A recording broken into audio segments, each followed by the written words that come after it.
Thank you, Denise. Good morning. We are here for the regular meeting of the Board of Directors for the Monterey Peninsula Airport District. It is August 16th at 9:01. Roll call, please. Denise? Director Gagliotti. Here. Director Pick. Here. And Director Leffel is not here. Director Miller. Here. Chair Sani. Present. And Director Leffel is excused today. I think she's on, ready to join us. We'll get to that. Oh. Let's do the pledge of allegiance then. Okay. and All right. get to the- If it changes. All right. Pledge of Allegiance. Director Gagliotti is the newest member. Would you be so kind to? I pledge allegiance to the flag of the United States of America and to the republic for which it stands, one nation, under God, indivisible, with liberty and justice for all.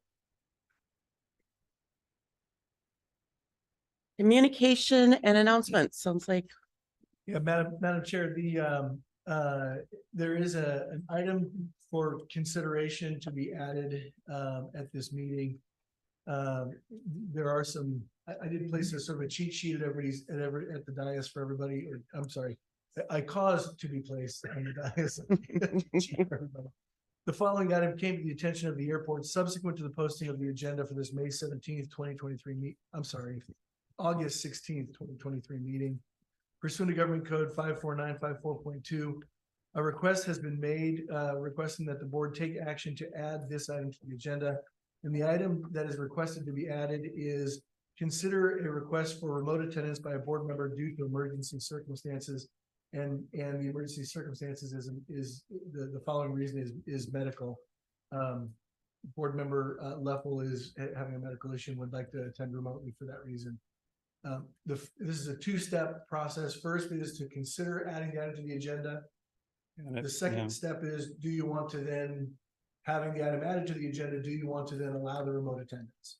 So the first question is, if you want to add it to the agenda, we would need a motion and a second, and then an affirmative vote of a majority of the board. In this instance, it would take 3 votes. I move that we allow a remote Second. attendance. Second. Well, I did one question. Does it have to go to the public?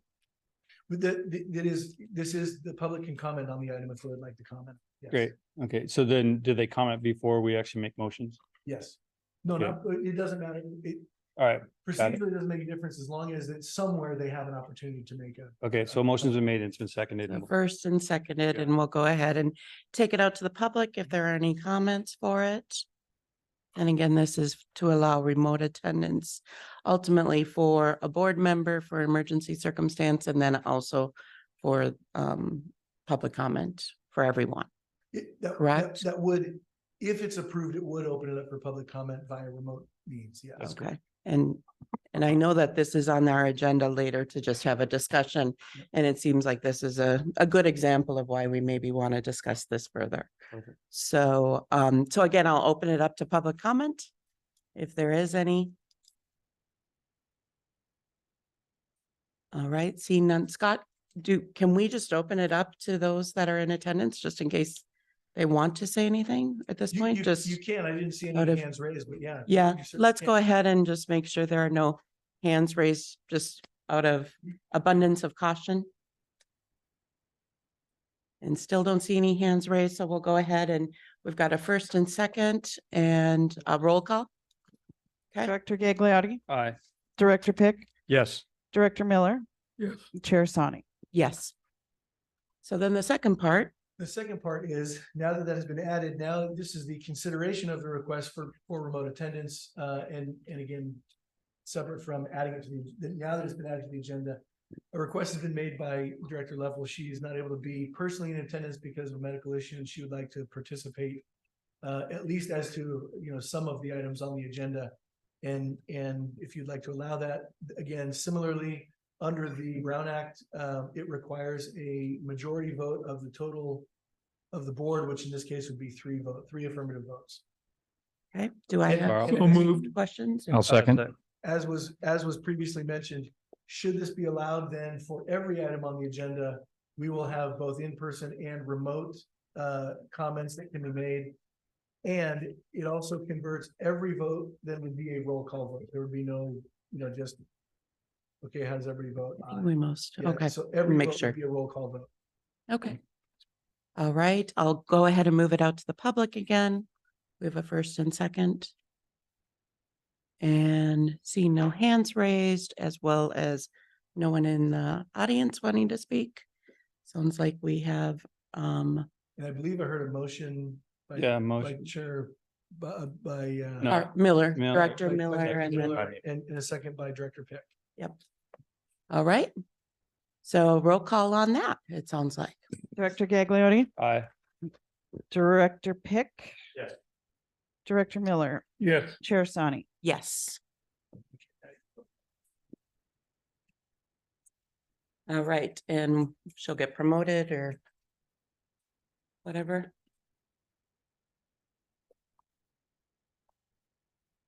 Okay, and we'll make sure to watch the screen for hands raised as well. All right. Other announcements or informational items?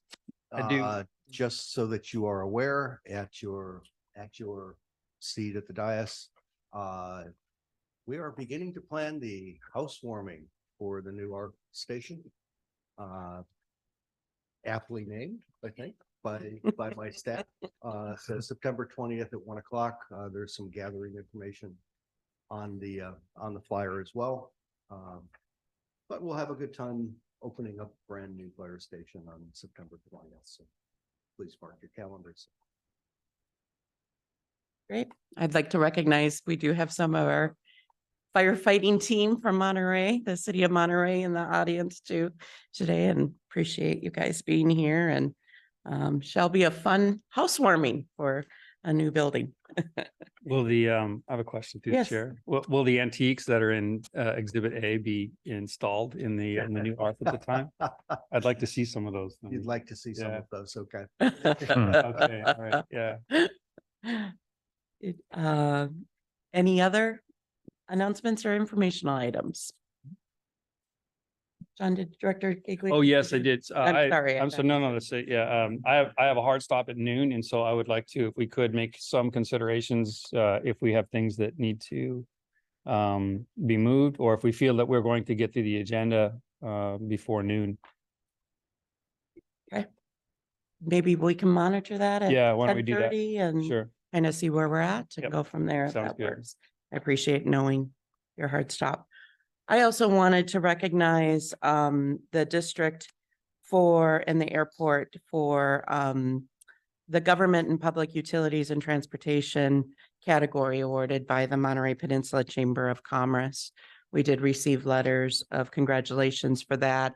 I know that Director Leffel, Director Miller, and yourself, Mr. Gagliardi, were all in attendance for that. So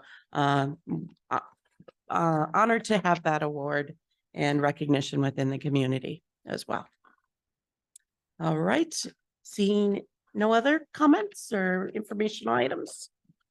I'll go ahead and move on to the consent agenda. Item E. Oh, I'm not agenda. on non-agenda items. I'm sorry, I didn't, but yes, absolutely. I'll go ahead and open it up for public comment on non-agenda items. Thank you for catching me on that one. See no one here, any hands raised? Again, appears we don't have any public comment on non-agenda items. All right, I'll go ahead and move on to the consent agenda. I would just like to pull item 6, the proclamation of recognition for the Hagerty and Broad Arrow Group for the Motorlux Monterey Car Week kickoff event and auction. Anyone else have anything, or otherwise entertain a motion? I'll move approval of the consent agenda with the exception of item 6, which was pulled. I'll second. Oh, go ahead. All right, roll call, it sounds like. Dr. Gagliardi, Aye. Madam Chair. if there's any- Public comment. Sorry about that. Thank you. Okay. Any public comment for this matter? Consent agenda. We have 1 through 6. I pulled 6, which is just a proclamation. So it's 1 through 5 minutes of meetings. Okay. Seeing none and seeing no hands raised, I'll go ahead and now ask for. Director call. Gagliardi, Aye. Director Pick, Yes. Director Leffel, yes, Director Miller, Yes, Chair Sani. Yes. It passes unanimously. And again, I just wanted to recognize the proclamation with Hagerty and Broad Arrow Group for their Motor Lux Monterey Car Week kickoff event and auction. I was there yesterday. I know there's been a lot of effort to put this together, a lot of planning, even our the community as a whole comes together. I know the sheriff's department and local agencies, safeties agencies are involved too to ensure things are smooth, and just a lot goes into this event. So, and certainly is important for Car Week as a whole, as well as it's a wonderful thing for our airport. So that's it. I don't see anybody here from there, so we'll let the recognition be, and I'm sure we'll get the proclamation to them. Go ahead and so do we need to Yeah. now? Yeah, we Yes. accept it, Okay. yeah. So go ahead and entertain a motion for that. I make a motion that we approve consent item 6, proclamation recognition of Haggerty Board Arrow Group. Second. Model. And roll call. Public. Public comment. Too many items to remember. I want to make sure I get the hands raised and get everybody both virtually and in person. So Madam give Chair, it I just see a no hands minute. raised.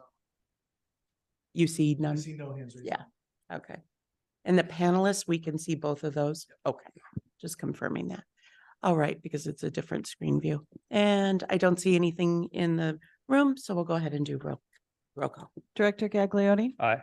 Director Pick, Yes. Director Leffel, yes, Director Miller, yes. Chair Sani. Yes. All right. We are now on to the regular agenda, action items. And the first one is to adopt a resolution number 1853, a resolution of intent with the Monterey Peninsula Airport District to approve a memorandum of understanding between the City of Monterey and Monterey Peninsula Airport District related to the detachment of certain airport properties from the City of Monterey. Thank you, Madam Chair and board members. This item is comes before you. For some time, we have been working with the City of Monterey regarding several properties that are located within the city's jurisdiction. As you know, the airport has planning authority for all properties that are in unincorporated Monterey County and which you own that are related to the operation of the airport. There are a few properties that sit in the jurisdiction of the City of Monterey that the airport would like to have detached, so you can seamlessly do your planning for some of the upgrades that you have planned, the terminal and some of the other things. We've been working with the city, and this is a memorandum that the city has previously approved that essentially says, yes, we agree in concept. There are still details to be worked out, to be negotiated, but in concept, the city agrees, and so we're going to be moving forward. We have had some conversations with the city and the county and some of their staff members working on some of the details. There are still some details to work out between myself and the city attorney. We've had so far a great working relationship, and we've made some really good progress. There are just some items we just still need to discuss and get some direction for, which we can then negotiate the deal points satisfactory to the parties. A couple of items I'll note for you. Some of the things that we need to negotiate are, number one, the city does get some revenue from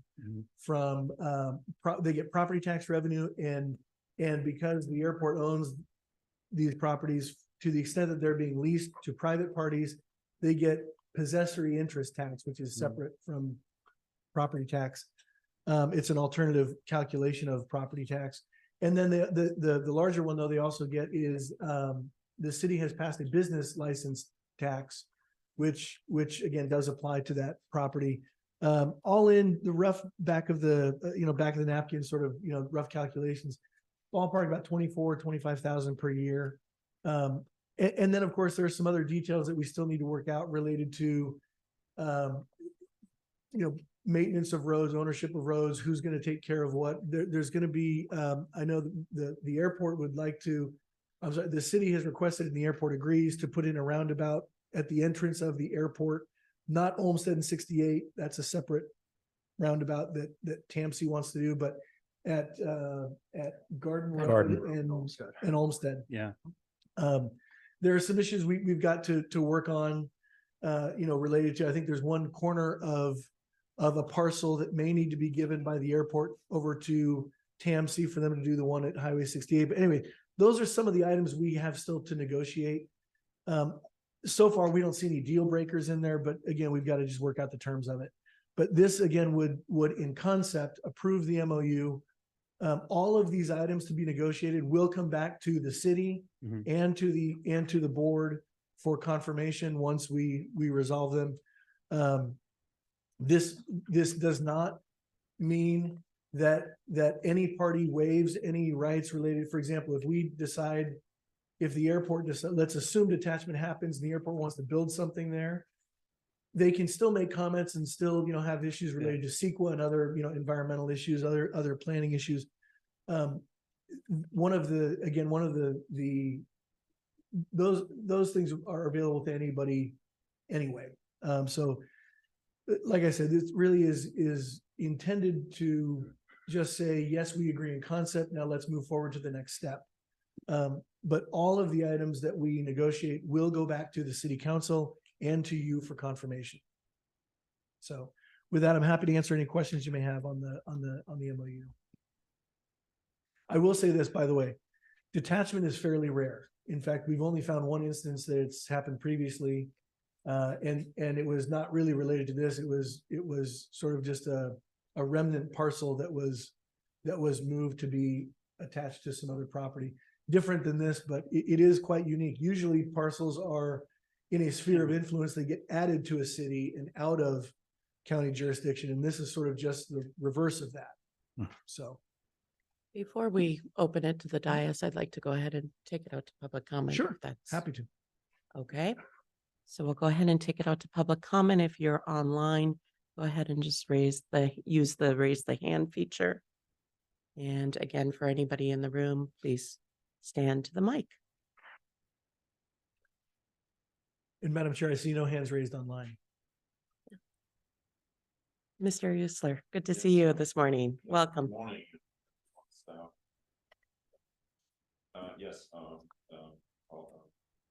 your district council described exactly what the intent of this is, that we want to go forward with that. We don't see large obstacles, but we know there are technical obstacles there. When I had a chance to brief the council 2 weeks ago about this, I shared with them simply our staff's approach on this one. It's you own a property that is next to your own property. It is currently in the city of Monterey, and the airport district just does the natural thing, asking to get this into the district, and that's the attitude in which we will treating this. And at the end of this, final say rests with you. Just want to also share that there's a good working relationship. I think we're getting this thing done. Detachment is again a rare thing, and so we're learning all the way around. And there's a third party involved, which is the company. Thank you. Thank you. Any other public comment? Seeing none, I'll go ahead and open it to conversation at the dais. Go ahead, Director Miller. First, to the City of Monterey, thank you for considering this and working with us on that. That's good that we're getting that working relationship back again. So thank you, Hans. I know we've talked about this before, but explain to me, I understand Monterey being made whole here for any money that they happen to lose, and I certainly support that. How does that work, though, if this becomes unincorporated area? Does money that would go to Monterey, is that money that the county doesn't get, or is that in addition to money that the county gets? And are we making more than whole if we do possessory interest, let's say, for County of Monterey? Yeah, so that's actually interesting enough. So that's one of the details that still needs to be worked out a little bit. So what happens is with property tax or with possessory interest tax, a piece of it goes to the state, a piece of it goes to the county, and a piece of it goes to any local jurisdiction. The portion that goes to the state typically is utilized to then be, and again, only government agencies can work with this amazing efficiency, but the piece that goes to the state is then circled around and goes really back to the school districts, right? To fund the schools through their average daily attendance. That's way deep in the weeds, but that's really what happens to that money. It really just goes back to the local school districts. The state will still get that piece. The county will still get that piece. The portion that would go to the city, that's the part we need to negotiate. What happens to that? Because if let's assume we did nothing, there were no negotiations and the detachment happened, that would then go to the county and it would be a loss to the city. Mm. So the question is, does that go to the county or will we all, and again, as the city manager mentioned, the county is a party to this as well. And so that will need to be the subject of some discussion, is what happens to that portion. Does it remain with the city of Monterey for a number of years? Does it go to the county and then the airport makes that up? What happens at some point, in the future? And I'll just pick a future distant, 100 years from now, it would have dissolved and gone away, right? The question is, between 0 and 100 years, where is that line, and how do we phase it out? Do we just make it up?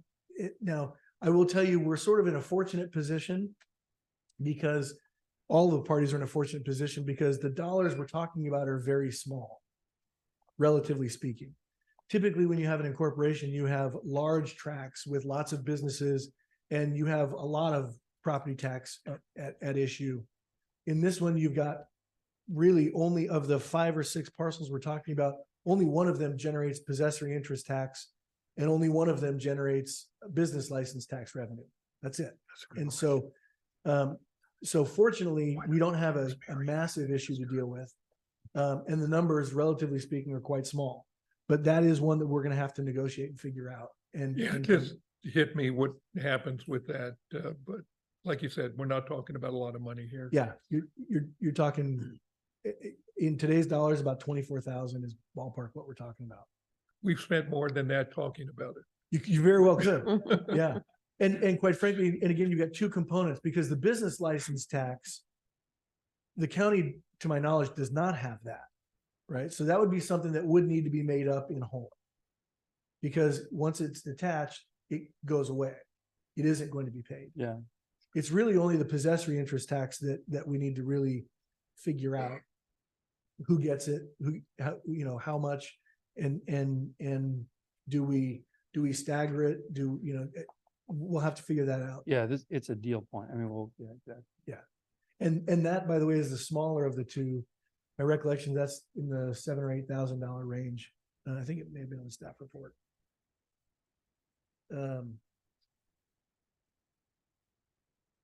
About 7,500 per year ballpark is the possessory interest tax. So relatively small number. Thank you.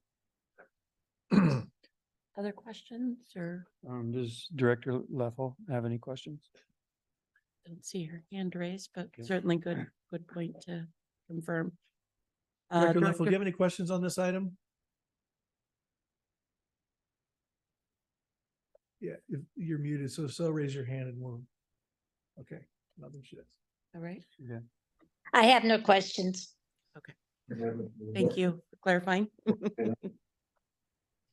I think this is a great step forward in frankly repairing the relationship with Monterey, and I really appreciated the way that the staff, Hans and I know her, Chrissy, presented to this council.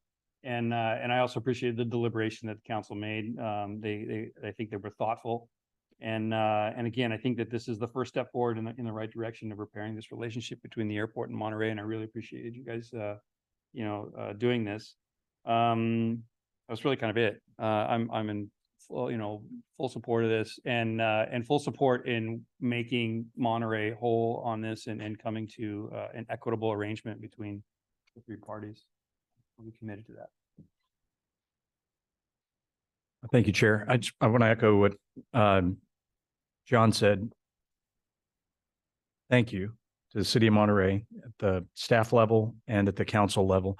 And thanks to our team at the staff level as well for working this. I think not only does it begin an important rebuilding of a vital relationship between our jurisdictions, but I think also, as we keep our eye on the prize, keeps us focused on the future and what's best for developing the airport and air service, safe air service, and doing it in a way that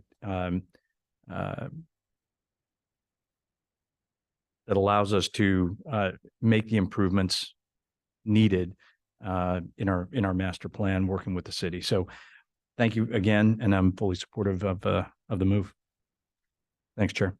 Absolutely. I'd like to echo the thank yous that have been here and also the ability to try to repair the relationship. And yes, Madam Chair, this is an item related to the city of Monterey. okay, Yeah, okay, absolutely. And I because- should because have of- Yeah, moved I out. apologize for that. I We- apologize that I am here. Yep. Go ahead. Yeah, so the record is clear that the chair recused herself related to the fire contract with the city of Monterey related to a conflict of interest, and that spills over into this one as Into well. the MOU? Okay. Okay. Yeah. All right. I Yeah, will my leave apologies. myself. Suddenly I you just did hit me. not. Yeah, I it slipped was over my unaware. head too. Yep. All right. I will hand the reins over to Director Leffel. Good morning, you all. Aware of that context. Looking good. Wonderful. Looking good. Yes, Mary Ann, you look great. You can go with me to my tests or something, Yeah. So, I just want to echo what everyone said, and it's interesting that we're gonna kind of break a new role here in detaching as opposed to attaching. So I hope that we can do it fairly expeditiously and get it done where it works for everybody and we can move forward. So, did this go out to the public yet? I think it did, didn't it? It did. Yes, it did. Yes. All right. Does anyone else on the board have anything they'd like to add before I call for a motion? None. Okay, I would accept a motion. So moved. A first and a second. Roll call, please, Denise. Director Gagliardi, Aye. Director Pick, Yes. Director Miller, Yes, and Chair Pro Tem Leffel. Yes, thank you. All right, the next item on the agenda is adopt resolution 1854, a resolution of intent of the Monterey Peninsula Airport District to approve agreement to provide fire services between the city of Monterey and the Monterey Peninsula Airport District. So, who is presenting this? I will, Madam Chair or Madam Vice Chair. So again, this is, I feel like Captain Obvious saying all of these things that you all know about, but since 2014, the city of Monterey has provided fire service to the airport through a contract. Back in December, an RFP was issued and the city of Monterey and a private party submitted an RFP. We had several meetings related to those RFPs and went back and asked the parties to sharpen their pencils and modify their proposals a little bit based on some modified conditions. What you see before you is a proposed fire service agreement between the airport and the city of Monterey. I won't bore you with all the details, and I particularly won't go through Exhibit A, of course, with all of the items that are on there. But I do want to just point out a few highlights. And before I begin, I really do want to thank the city attorney. I know she's not here, but I want to thank the city attorney for the city of Monterey. She and I spent, I don't know how many hours going over this agreement, working on the various language. It was a great relationship to work with her, and it was really good to get some of these terms, to work on them together for the benefit of all parties. One of the things that we kept our focus on was an agreement like this has to work for both parties for it to work. One party can't get the advantage over the other, because then again, the relationship will deteriorate and it just won't be fruitful long term. So one of the things that we did work on, as you all know about, is the new fire station is on the north side of the airport. We have found a suitable location on the south side in the employee parking lot. It's highlighted on Exhibit B in that little red rectangle that we highlighted, where they can, during the day, what we're calling during peak hours, where they can, there will be a modular unit there, and then where they can park the fire response vehicle. In the evenings, they'll go back to the fire station. This does provide for what we think is excellent fire service to the airport. During the day, it provides really great emergency response to the terminal should there be a need here. Should there be an incident, on the airport somewhere, they have immediate access to the runway and in all parts of the airport. And then during the day, should they have calls that they need to respond to related to the city, they've got quick access on the south side, to go out as they typically have, go down Olmsted out to 68 and off to the races, so to speak. As I mentioned, I won't go through all the details of the contract, but it does provide for, it is a 5-year agreement. Initially, the RFP asked for 3 years. We did talk about adding on 2 years on the end. Each year it does increase by, correct me, 5% per year? And so that's where we are. I do want to check and make sure, I'm looking at something here, and I think I may have in the contract, is that first year? Is that the right? Oh, yes, that is the right number because it's a shortened year. So you do see the first year is it shows 1.3 million. That's because again, you've got a shorter year, it's prorated, but it does increase 5% per year after that. The parties do have the ability in the event that there is some major increase in inflation or decrease or deflation. Each party does have an option to cancel the contract with a 1-year notice to the other party. Don't anticipate any of that happening, but it is there should that need arise. I'm happy to answer any questions. Again, as I mentioned, it's been great to work with the city. And I know, in the background, I know, the city manager was working with Chrissy and Mike and I were working together. And so Chrissy and I were communicating directly. Sorry, the city attorney and I were communicating directly. But it was a great relationship and quite frankly, has built a really good foundation for us. And I would only point out that the original proposal was for a 3-year term, 5-year or 5% annual increase. At the suggestion of Director Leffel and the board, we approached the city about making it a 5-year term. They graciously agreed. So the terms have been extended to 5 years rather than the original 3.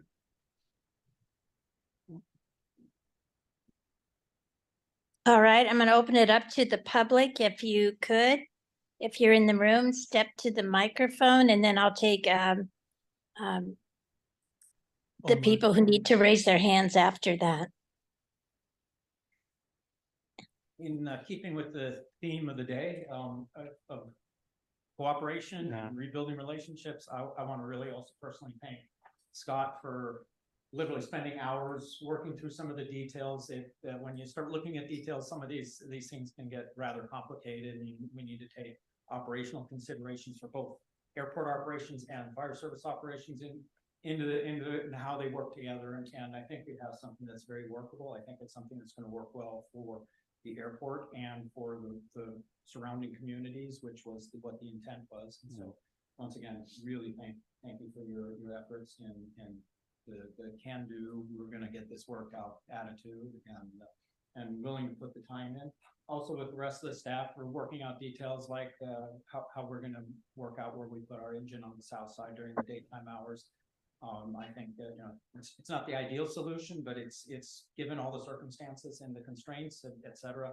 I think it's a very workable solution, and I think it puts us on the right path to ensure that we have continued good services in this part of the neighborhood, both on and off the airport property. So thank you all for that effort and contributions.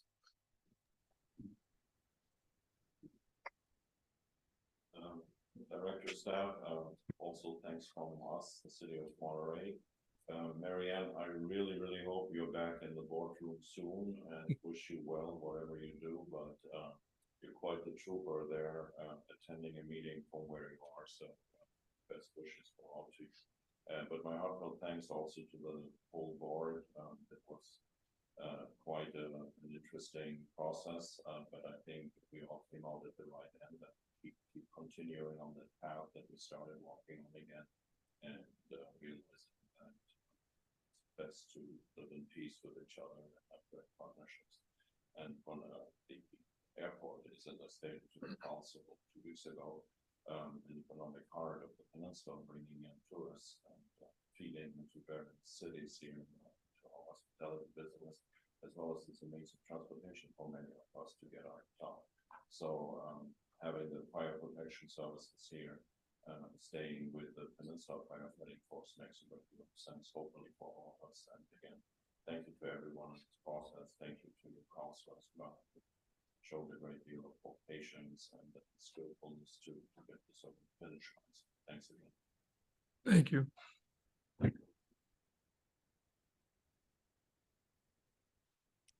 Is there anyone else in the audience? No, ma'am. You got a hand in the There's a hand raised, virtual yeah. word. Yeah, I see that. So if I could ask Philip Bazooka to please speak.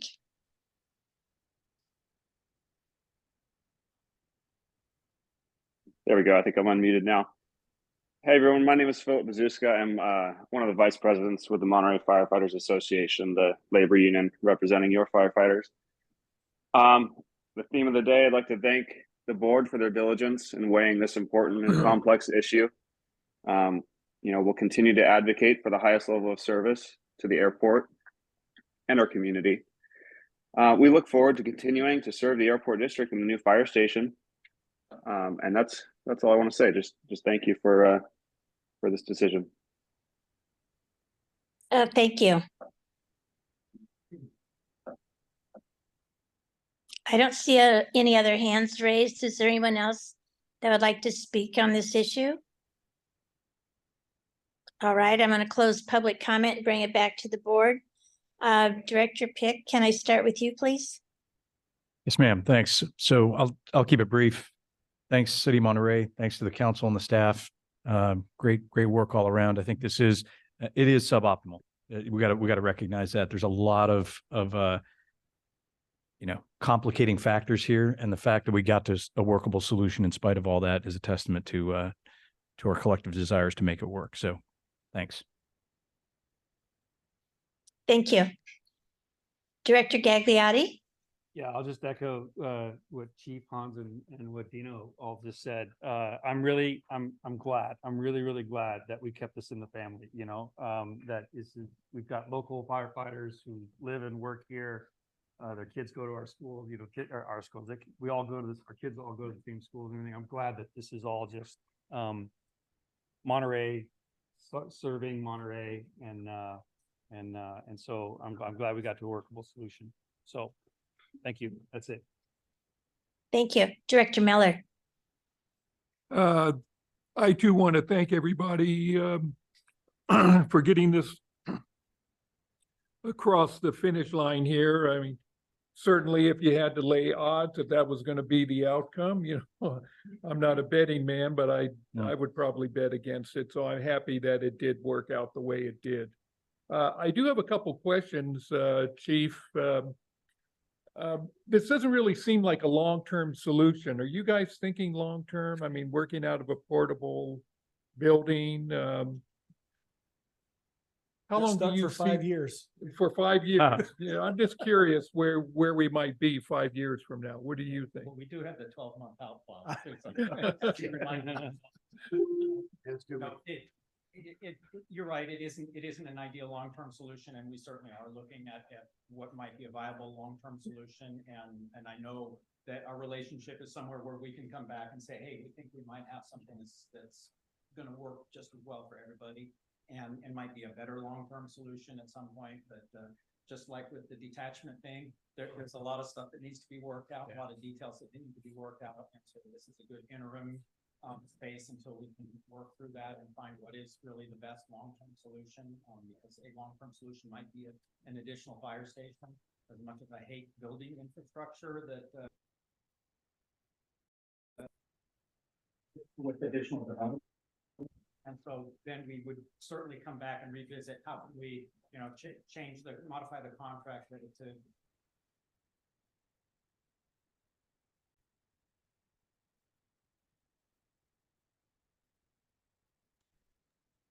You've lost video and sound. uh-oh. Oh, there you're back. So in short, yes, I think that we have work to do to get to a long-term solution, but this gives us, 5 years to get it done. In the shortest amount of time, how long do you think it would take you to build a new fire station, hire all the people necessary and add the apparatus? So to build a new fire station is about a 2-year to 2.5-year project, probably. And about these days it's running certainly in the several $1 million range. That was my Probably about follow-up question. $7 to $10 million if we do it on the cheap end. Well, I don't know, you probably got a better deal with that. Not much. Not much, yeah, We okay. get pretty close. to that. But the key piece is, that's if you have a piece of real estate to put it on, that's in a suitable location. And that's one of the biggest things we need to figure out is where should it go? And it needs to take into consideration, potential future, development plans in the area. So the suitable location today might not be the best location tomorrow if there's new development. So it's not something that we would want to try and rush through or get done quickly, because we want to make sure that it's a 50-year decision. Actually, all of our stations are older than 50 years. Those decisions were made last even longer than that. And so we want to make sure we make the right decision as we move forward with something like that. Sounds good. There's still work to be done. I mean, have we talked about staffing levels? Have that been established in this contract? That has been established. As to this contract, there isn't any further work to be done. Other than, I will point out on Exhibit A, I believe it was the former fire chief and Jerry Merritt that went through and established the former Exhibit A, where they counted 8 spoons and 12 knives and a paper cutter and a clock. And I mean, you name it, if it was there and it was larger than a speck of dust, it was on the list. Many of those items will not be moved over into the new station. Some items will. And so the only thing remaining, and it's not for the board to do, but for staff, when items are moved over, let me take the reverse of that. For items that are not going to be moved over, they'll be scratched off of the list of items that are currently in the current firehouse. So items that are on the list that are in the current firehouse that don't make it into the new one will be removed from the list. And so that's really the only thing left. Everything else, staffing level is set. Everything else has been set. Okay. Thank you. And thank you, City of Monterey, for bringing this together. It was interesting. It was an interesting process. While I've got the microphone for a moment, I did hand out 2 pieces of paper. Yep. One of them is an addition to the resolution that added the address of the new fire station to the resolution. And the second page is in section 1.1. We originally had the station is 1200 Airport Road. It is actually 1600 Airport Road, Suite A. So we're updating the address to the correct address. Just again, dotting the i's, crossing the t's. I will tell you, I've been through this document probably 30, 40, 50 plus times. And sometimes, you know, you just, you miss the forest for the trees sometimes when you with an address like that. So anyway, those are the only modifications from what was printed in the packet. All right, thank you. I'm just gonna close this off by saying I'm really glad we got there. I think that we saw an outpouring from the community. And I know I learned a whole lot of new appreciation, as I think everybody else did, of who we serve. That it's not just Monterey's, but it's also Cypress and Monterey Regional. And everyone depends on our station to cover their areas. So it's probably a wake-up call for the whole firefighting group to take a look at how they cover things and who does what. And hopefully Monterey can extract some cash out of those other two, since they're covering part of their area. But I really thank staff and the staff of Monterey for working through this, because I know it wasn't easy, but we got there. So that's a good thing. So can I ask for a motion? Sure. I will move that we adopt resolution number 1854, a resolution of intent of the Monterey Peninsula Airport District to approve agreement to provide fire services between the city of Monterey and the Monterey Peninsula Airport District as amended, period. Second. You can have it, John. I'll second. John. So I have a first and a second. Roll call, please. Director Gagliardi, Aye. Director Pick, Yes. Director Miller, Yes. Chair Pro Tem Leffel. Yes, thank you so much. Yeah, thank you guys. It's awesome. Yeah. Okay, does someone want to send for Lisa? Yeah, we'll get Lisa back. We can go ahead and start on the next one so we don't lose time. Adopt resolution number 1855, a resolution approving a non-federal reimbursable agreement between the Department of Transportation, Federal Aviation Administration, and the Monterey Peninsula Airport District. I'll ask Chris Morello to walk you through this resolution briefly. So as part of projects, construction projects, when they affect a couple of things, either navigates or that are owned by FAA, or when we need to shut down our navigates for a construction project because of night work, we need to have a reimbursable agreement with FAA for that time that it takes for those off-hour construction times to shut down the navigates during nighttime work, as well as the work. Chris, it's really hard to hear you. Right into my message.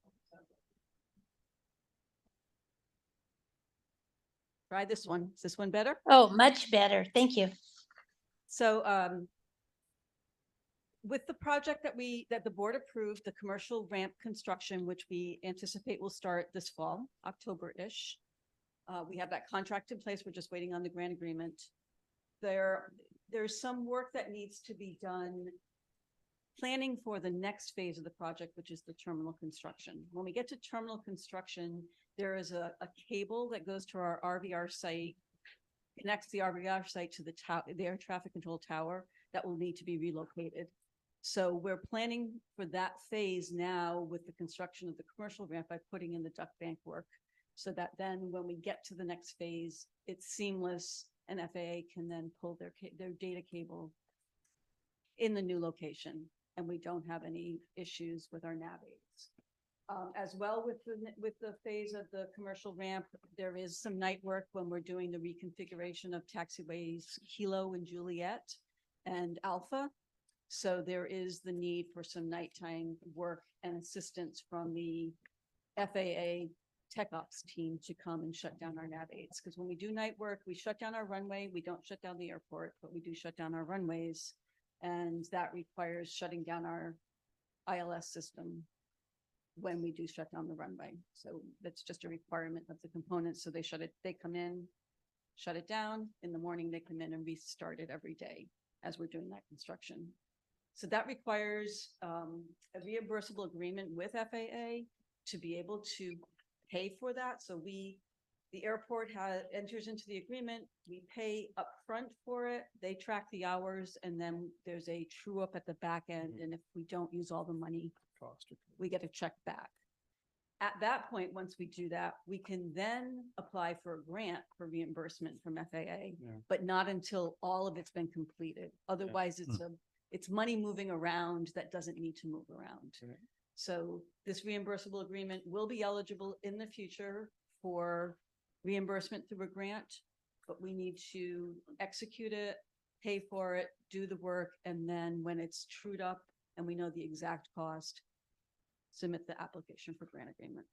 So with that, I'd request that you adopt resolution 1854 and with the agreement for the reimbursable agreement.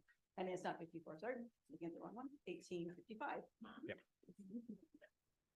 And I'll answer any questions that you might have.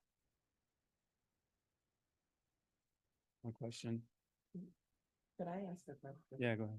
Who is Director Luffel still chairing, or did we do a handoff? Okay, I came back into the conversation. So I'll go ahead and move forward.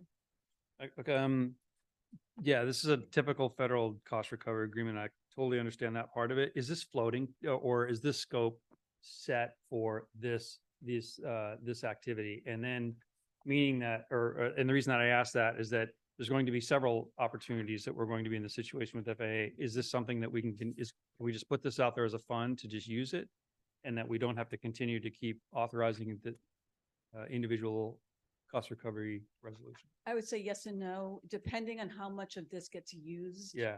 For this activity, they'll then, for the next phase, when it does come to the next phase of actually pulling the data cable and doing that final phase to change the RVR data cable, it could be just a change order to this agreement. Yeah.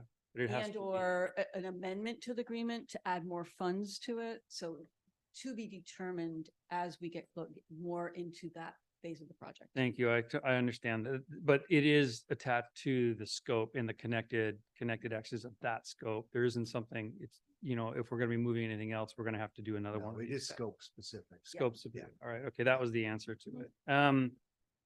And then, closing the airport is closing the airport, both, meaning that no landings, no takeoffs, but No, we closing don't the close runways. we close the runway. Yeah, no, and thank you for the distinction. And that's both, 2A right and left? Yes. Okay. And then one last question, and that is that where, it's a conduit, correct? That we're basically going to be laying? Where is the RVR going to be going? It's going to go around, so we'll go under the ramp. The cabling will go under the existing ramp, just over. Right now, it currently goes under where the new terminal is going to be. So it will go around the terminal building and under the commercial ramp, hence why we're going to put it in now while we're doing the construction of the commercial ramp. It makes total sense. I really appreciate that. Okay, those are my questions. Thank you. Others? No questions. No, it seems well thought out. Thank you. Okay. Any Director Level? Don't see a hand raised. No, I don't have any questions. Thank you. Anyone care to make a motion? I'll make a motion that we adopt resolution 8855, resolution approving non-federal reimbursement agreement between the Department of Transportation FAA and the administration Monterey Peninsula Airport District. Roll call. Second. Second. Public comment. Yeah, I was gonna say public comment. Public We can comment. second and then public comment, right? Okay. You got a second, Mary Ann? Mary Ann.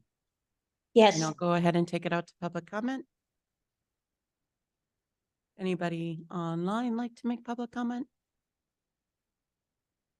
All right, now roll call.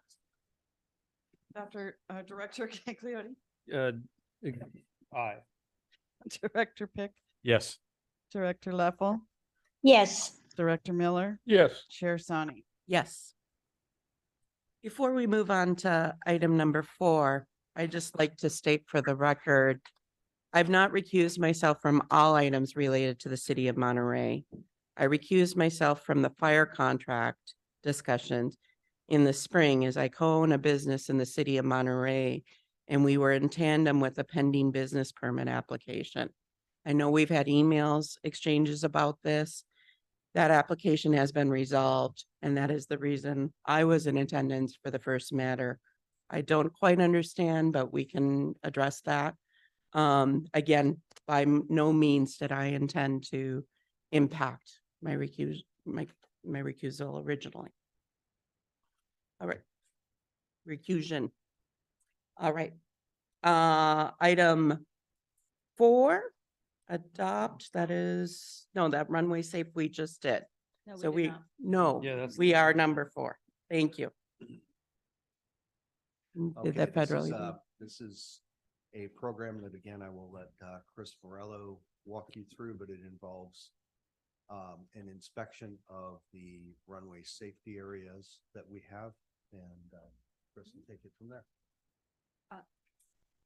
We had an extensive discussion during the budget process on this. This is one of our capital improvement budgets items for fiscal year 24. The airport installed two engineered materials arresting system, EMAS beds, one on each end of the runway in 2014, 2015. It is recommended by the company that oversees that infrastructure that we do a detailed inspection and an analysis of the integrity of the beds to ensure that there is no moisture or compromise to those. It's basically a routine maintenance item, but it is, an item that is done by the experts that own and install this type of an infrastructure. So with that, we have the quote from Runway Safe. We save, if we do the 2 beds together, we save $12,000. So to do the strength test, the field strength test and evaluation of both the beds combined, it's $64,000. So with that, staff recommends and asks that you approve this contract in resolution 1856 to inspect the EMAS beds. And I'll answer any questions you might have. I had one question on the lead time. I didn't understand what the 20 weeks was. What is it that the contractor's ordering that has a lead time of 20 weeks? It's not that they're ordering, it's more getting us into their schedule. Oh, they're queued, so they're busy. They're Got it. busy. Okay. They're one company, they're they're the only company that actually has the right to inspect these beds. He's lucky Mhm. them. Yeah. Okay. So, we put them on notice. They know that we were, bringing this forward. So we asked that they pencil us into their schedule to Yeah, at least yeah. start the clock. Mhm. Okay, I appreciate that. That's my only question. Everything else makes total sense. No question. There was comment in the, on the packet that materials might be delayed or might take some time. Is there do you have any idea? Not on this. This is a test. This is testing. Okay, So it is getting here, it's getting into their schedule is what. the directly scheduling, I to- think, yeah, was the yeah, delay that's part. Correct. It's Yeah. more about the scheduling time. Okay, Because they're gonna come out, they're gonna do testing, they're gonna take back field samples to their lab and evaluate those tests. So, all right. Think of this as an insurance policy. Yeah. You spent millions of dollars on the EMAS beds. You want to make sure that they are still, that they haven't been compromised in any way. We inspect them regularly, several times a year. But it's good to have them tested by the professionals to ensure that they continue to function the way they should function when you need them. So this is going to be a regular thing for Yeah. you. But I think this is the first time we've done this test before. It's a liability thing too. Yeah. That's right. All right, I'll go ahead and take it out to public comment. See no other questions? And no hands raised at this time, so I'll go ahead and bring it back to the dais. Anyone like to make a motion or more conversation? Have we made a motion or? Not yet. No. I'll make a motion. I move that right. we approve this. I'll second. All right, and roll call on this, please. Director Gagliardi, Aye. Director Pick, Yes. Director Leffel, Yes, Director Miller, Yes, Chair Sani. Yes. All right, item number 5 of the agenda, the Delray Oaks Police Services Agreement, fiscal year 24 cost of service and method of determining cost.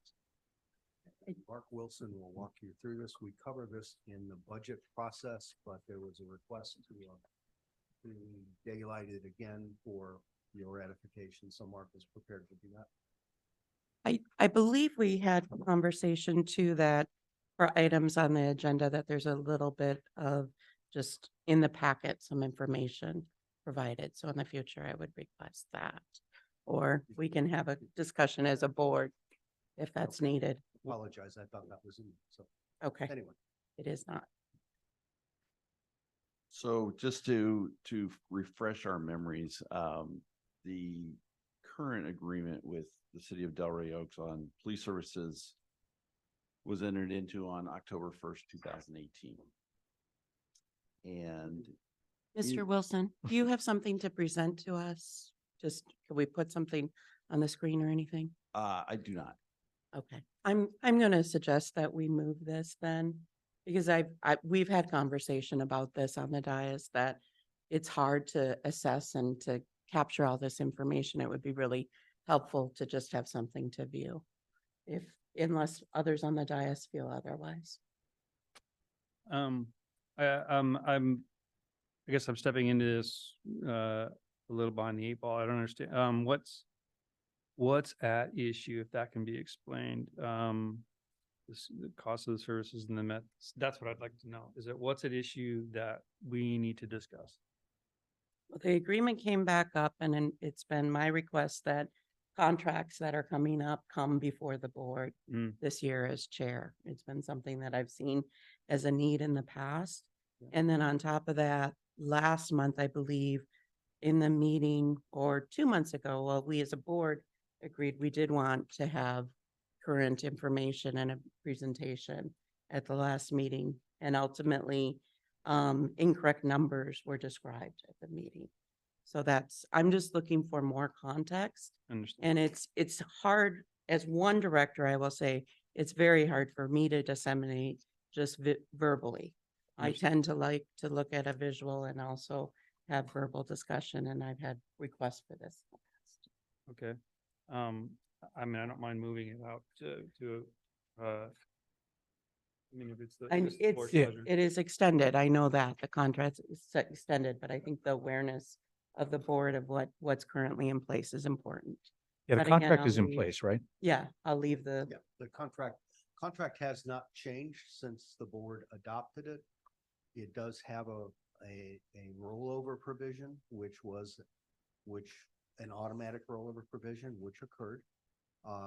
It is staff's recommendation that the contract remain in force.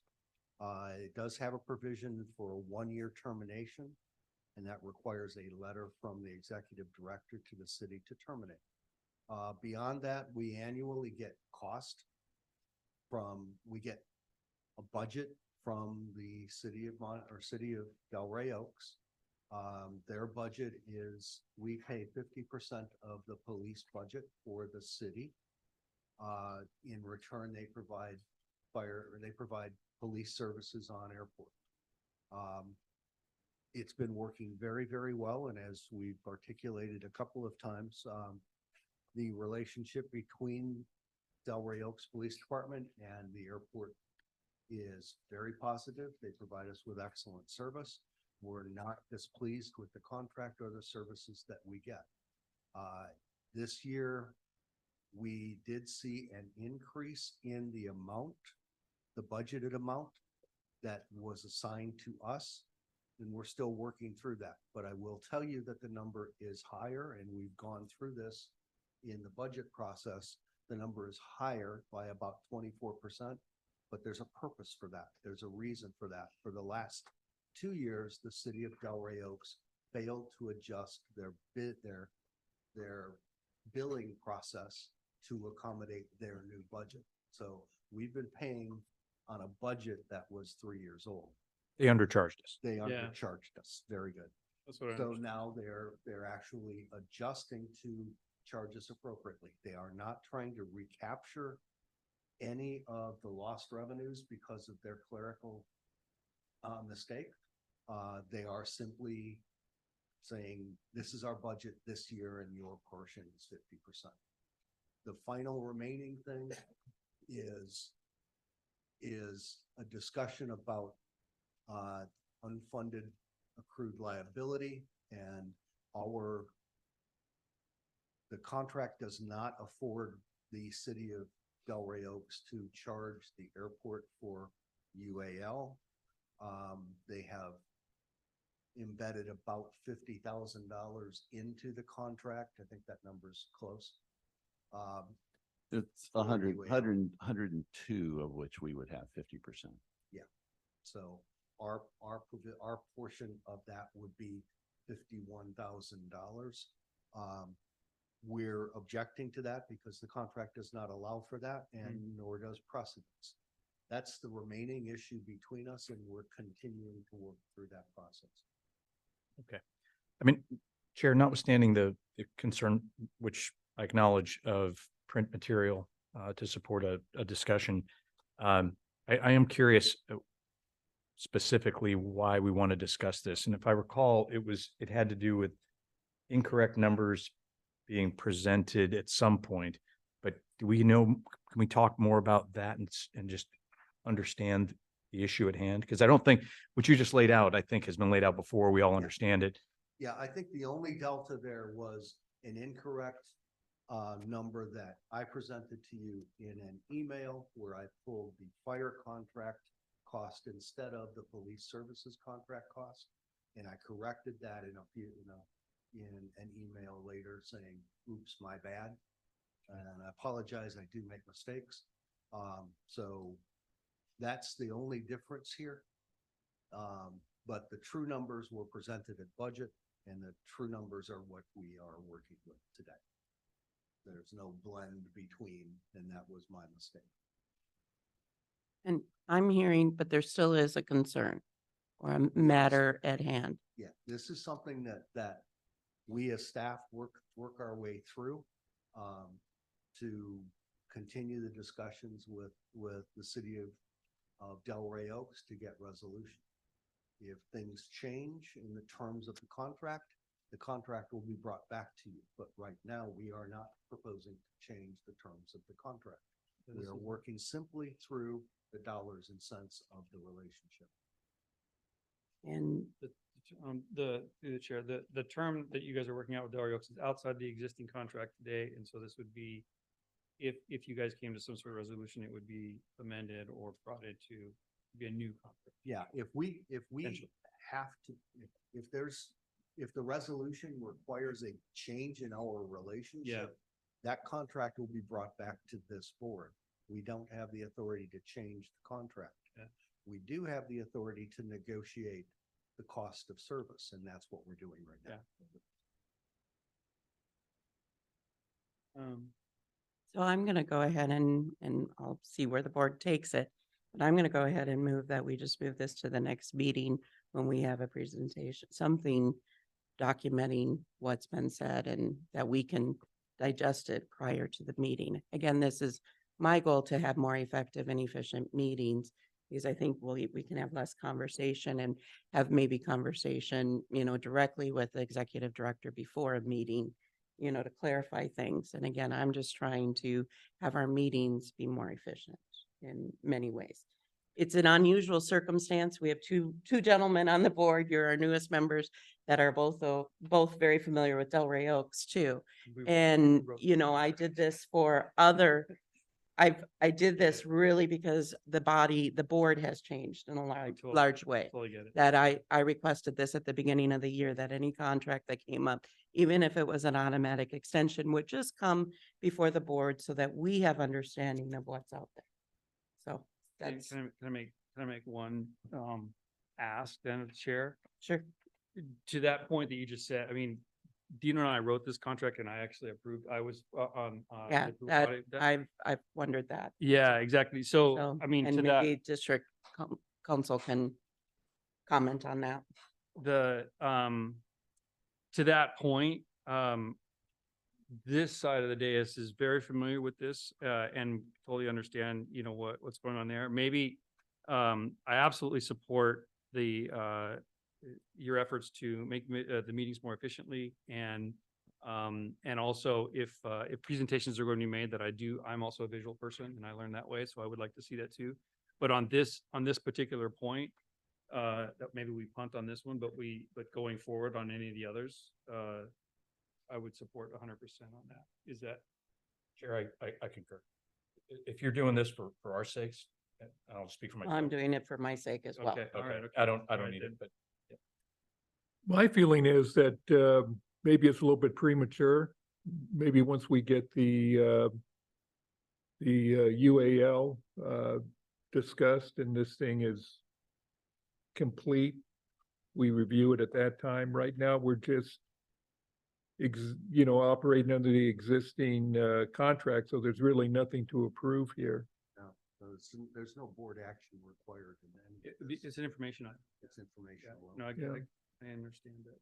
When do you think you'll be able to wrap up the discussions about the UAL? You're Mark is smiling. the lead negotiator. Since that deals with dollars and cents, I'll let him make that comment. I think it's gonna be a couple months, just. Okay. How about if we move it to pending?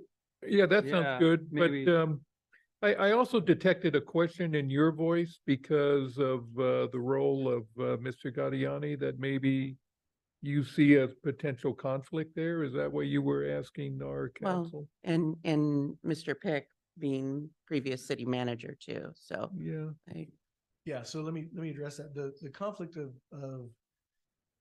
the conflict issues that arise that are largely, again, regulations by the FPPC relate to personal conflicts of interest. Typically, you've got either financial interests or property interests related to an item. There isn't a conflict related to being an elected official or an employee at a previous agency and now you work for another agency, because there's no personal financial gain out of the agreement. Having said that, if there was for example, if there was a contingency clause where one of the two of them got 10% of the value of the contract personally, which never mind. that's not happening, is it? Never mind the government code provisions. We remain silent. Is that a new Yeah. director pick that you're wearing? I have gotten the contract, that is not there. I've read through that. Again, never mind the other government code provisions that would prohibit that, but I'm just saying if there were some personal financial interest in the contract itself, then that may be a possibility, even if, but there isn't related, and I appreciate the concern, but there isn't one related to a previous elected official or a previous employee of another agency that are now board members of this agency. Attorney Huber, it's a discussion versus a decision point too. Oh, yes. Does that impact? And I guess I thought that did, No, but not I'm really. not an attorney, so. No, it really, the only impact is what's the end result. If it's just a discussion, then we're just having a discussion and they can participate in the discussion. If there was a decision to be made, then they could participate in the decision, but it would have to be listed as, let's make a decision. Does that make sense? Yeah, it does. Yeah. So, Totally understand that. Well, I'm hearing direction to just put it on a pending future item as things continue and move forward, and I will take it out to public comment just for, go ahead. Well, no, I mean, I think there may be some new information that would be attached to this, and this would be potentially if any UAL discussions bear fruit, then this would possibly become an adoption or an action item. Right. So yeah, I mean, I think it's part of that. Yeah. Okay. I'll go ahead and take it out to public comment. Do you see Director Leffel there? No, I Madam don't Chair, see hand I see raised. no hands raised. Yep. All right, we'll go ahead and bring it back. So we'll just move it to pending items. Thank you. Thank you, Chair, for bringing that up. Item 6, role and function of the local jurisdiction liaison ad hoc committee. Again, there's nothing there. I had requested to some extent that this be put on. We've had some emails back and forth about it. It was my desire to have a conversation with the executive director at the beginning of the year or by spring. Once I had appointed Director Leffel and myself, that meeting did not happen, and we feel that board discussion, I think, is best. And Mr. Lapierre, do you have anything to add? Yeah, I think, thank you, Chair. I think what the intent here is since this ad hoc committee has not met, has not had a function in several years. I think the last time we used this was during some discussions about with Delray Oaks again about some infrastructure issues that were at play at the time. But I think it's important that the full board opine on what the role and function of this committee is going forward. From staff level, I believe that this is what the intent has always been, is not to be the negotiator with other agencies. It is to develop the relationship. And I want to make sure that we're all in sync there before we head down the road. And that's to me, that's the intent of the item. This is not an attempt to put the board in a position where you're forced to negotiate. That's our role. This is an attempt to give you the vehicle to develop the relationships that I sense everyone wants to develop with our partner agencies in the region.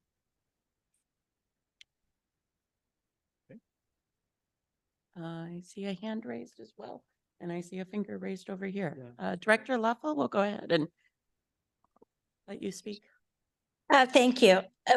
As someone who's served on this committee for multiple years, I think the interesting piece of it is that it's a way for us to meet with our other jurisdictions, to share with them what we're doing, and to get comment on what we're doing, but also learn to what they're doing, so that if it impacts us in any way, we can have conversations before it gets to the point of we're calling our attorneys.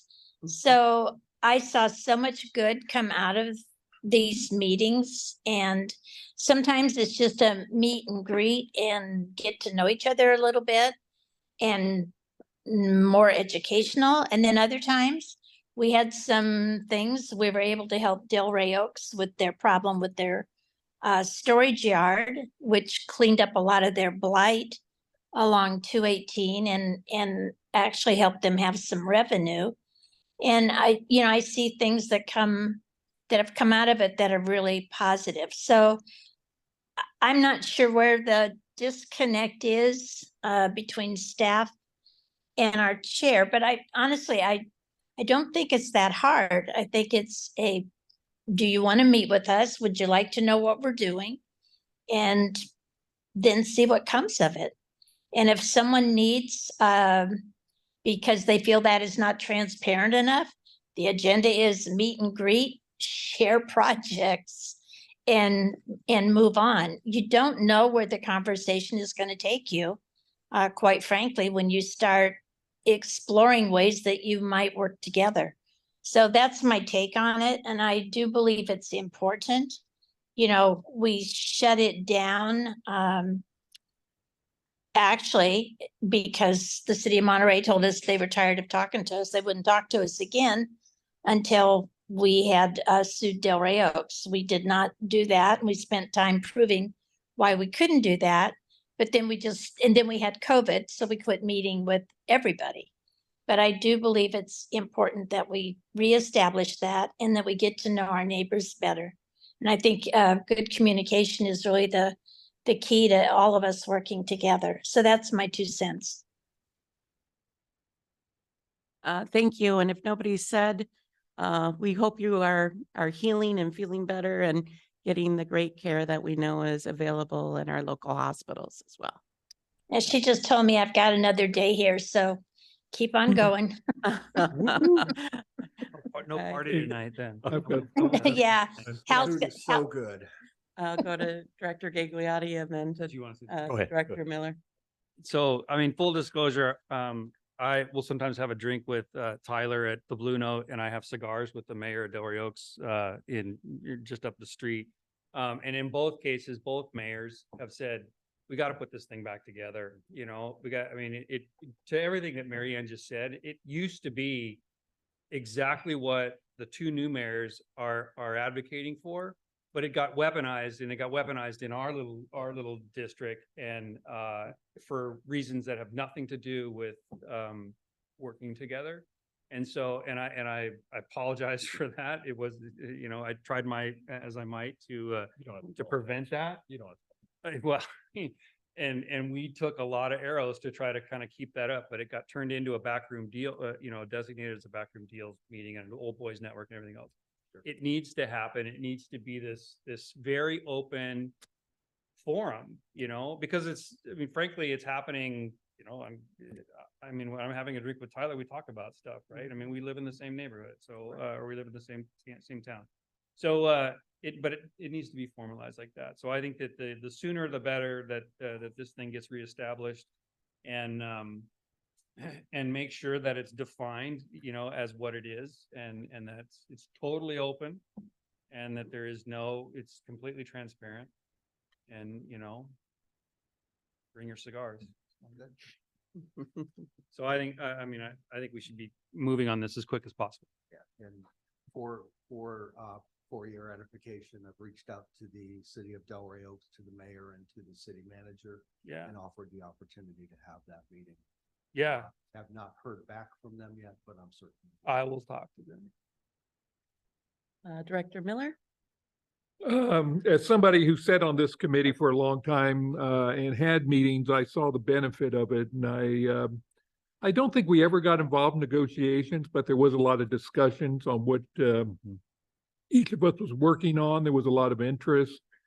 And I can only think that I know in our case, when that stuff came before the board, it was helpful to have a board member talk about that. So yeah, I support us moving forward and reestablishing this committee. I do think though, and Scott, maybe you can jump in on this doesn't meet the definition of an ad hoc committee, because ad hoc committees have to be specific. They usually only last for 1 year and end in a report at the end of the year. So this would be more of a standing committee, if I'm not mistaken. Well, again, it depends on what you want. Yeah, It depends on what you want. If you have some issues, and I'll use the one example that has been said, I think by Director Leffel, about the RV lot, right? If you had, for example, an issue with the RV lot and said, hey, we need to have a committee to resolve these issues amongst the two agencies, that would be for a limited purpose, limited scope, and for a limited time. That would certainly qualify as ad hoc. If you want to have it as a standing thing going on, you know, routinely for the foreseeable future, then it would be a standing committee that would be subject to the Brown Act. yeah. It just depends on what it is you want. And I don't mean to put it back in your lap again, but it depends on what you want. But if it was a standing committee, you couldn't avoid talking about an RV lot. It could just be one of many subjects that come up. Right. It would And just be especially if you noted. have multiple jurisdictions that are going to be talking about different things. Right. And I will say this, if it's a standing committee for one, it would need to be a standing committee for the others as well. It would need to be noticed in both jurisdictions, or if there were multiple jurisdictions in all of them.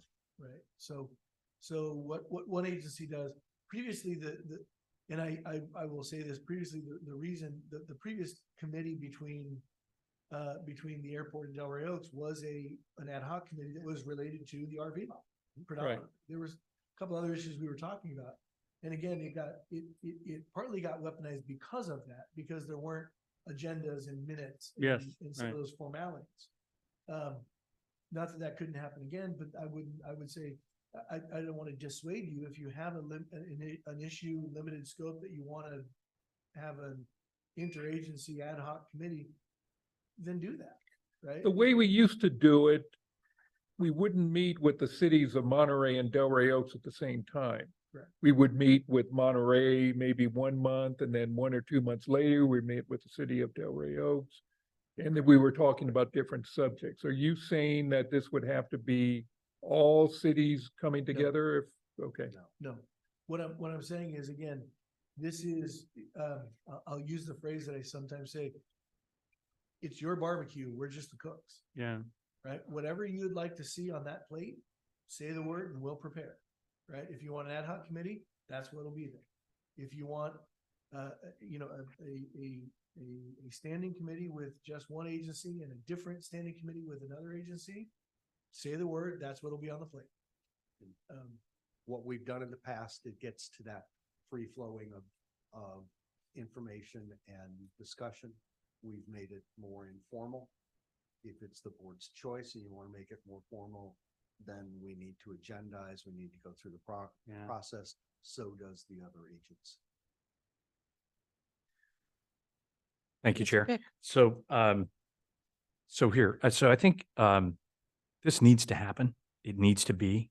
And when I think about why it needs to be, like what we're trying to achieve, I think what we're trying to achieve, and it's been said by my colleagues, is we're trying to achieve an understanding of issues in our neighboring jurisdictions. We're trying to build trust with our peer electeds and public servants, so that ultimately we can get our business done and facilitate their business in a way that falls within the bounds of the Brown Act and all of our policies and procedures.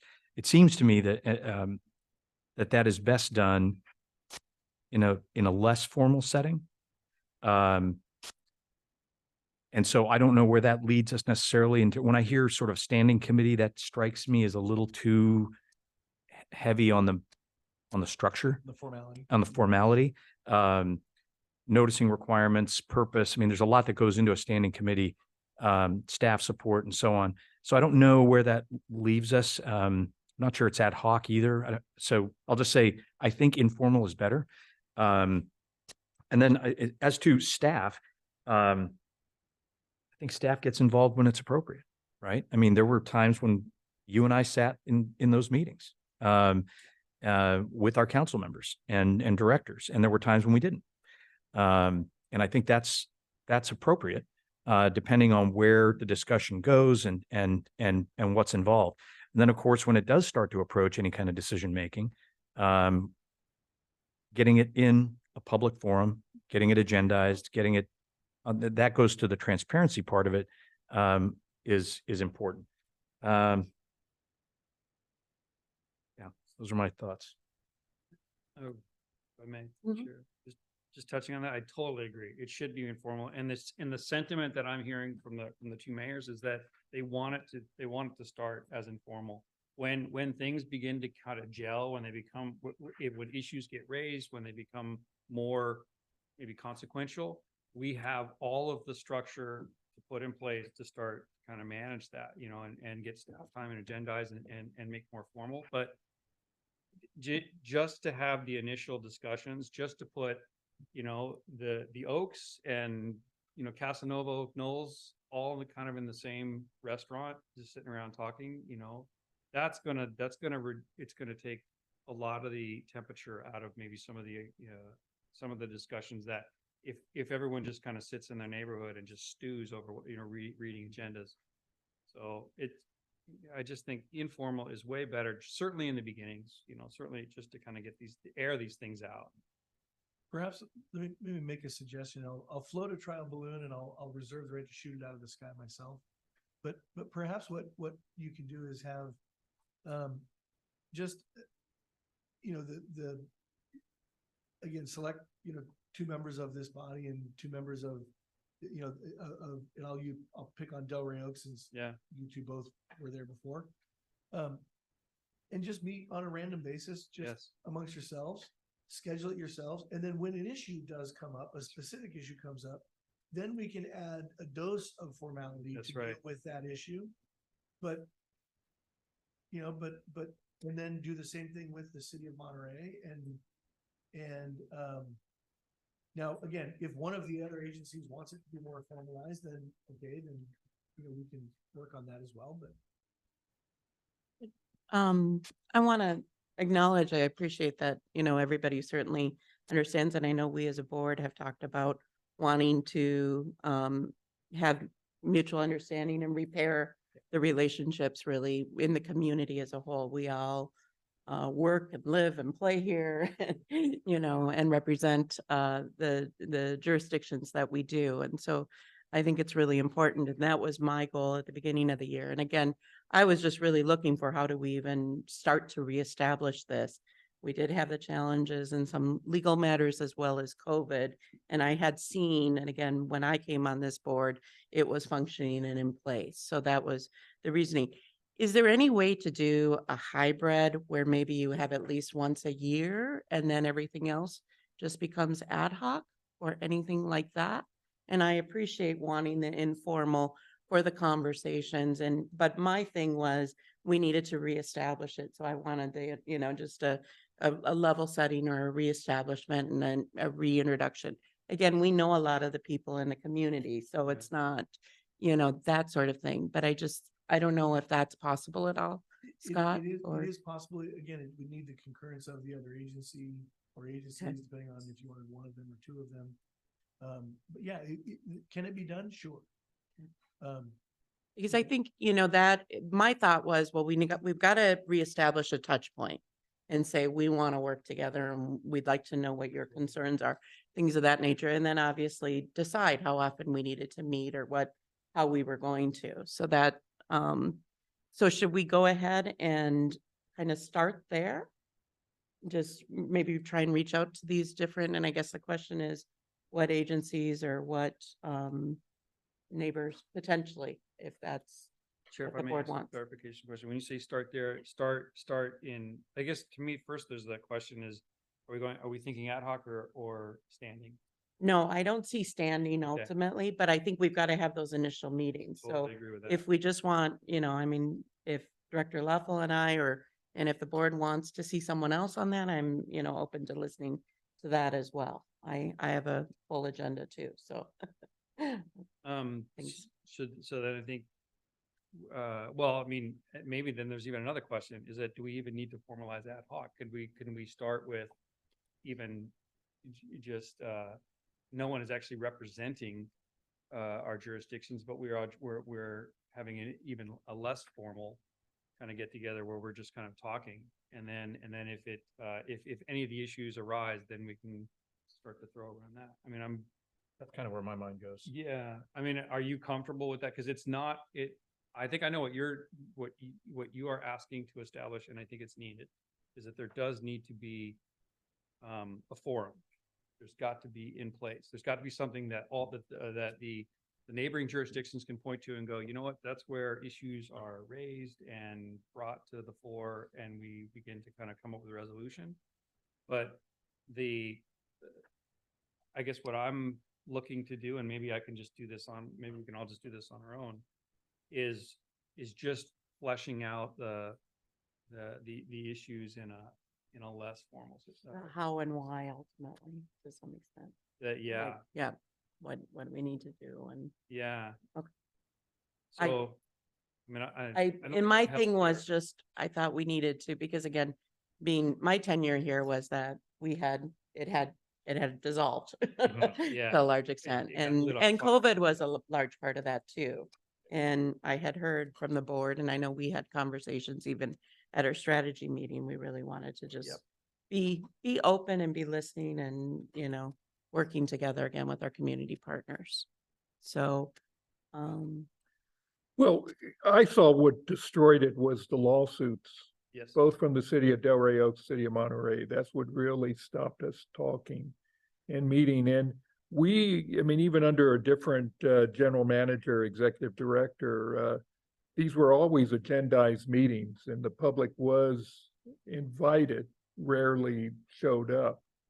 But even though we may have called it ad hoc, it was really operating as a standing committee. Except in the case of the parking lot or RV lot. But we also discussed other things besides just the RV lot too. So I certainly propose going forward but we should make an appointment. Otherwise, individually, we may all decide we want to do this. So there needs to be some structure here. You currently have as appointees, the chair and director level as the appointees to this ad hoc committee. Okay, I think the issue here is from staff level is what form would you like that to take? Formal, informal? That was the question. And I'm sensing informal is best going forward, at least at this point. You can certainly be fungible and change that decision. So my suggestion is we move forward with establishing those meetings under the get to know you, develop the relationship, redevelop the relationship flag, and then we proceed from there. well, that does bring up the question, if we have a conflict because of your reclusal, but I gather from what you said, you think that has disappeared now? You no longer have a Yes. conflict?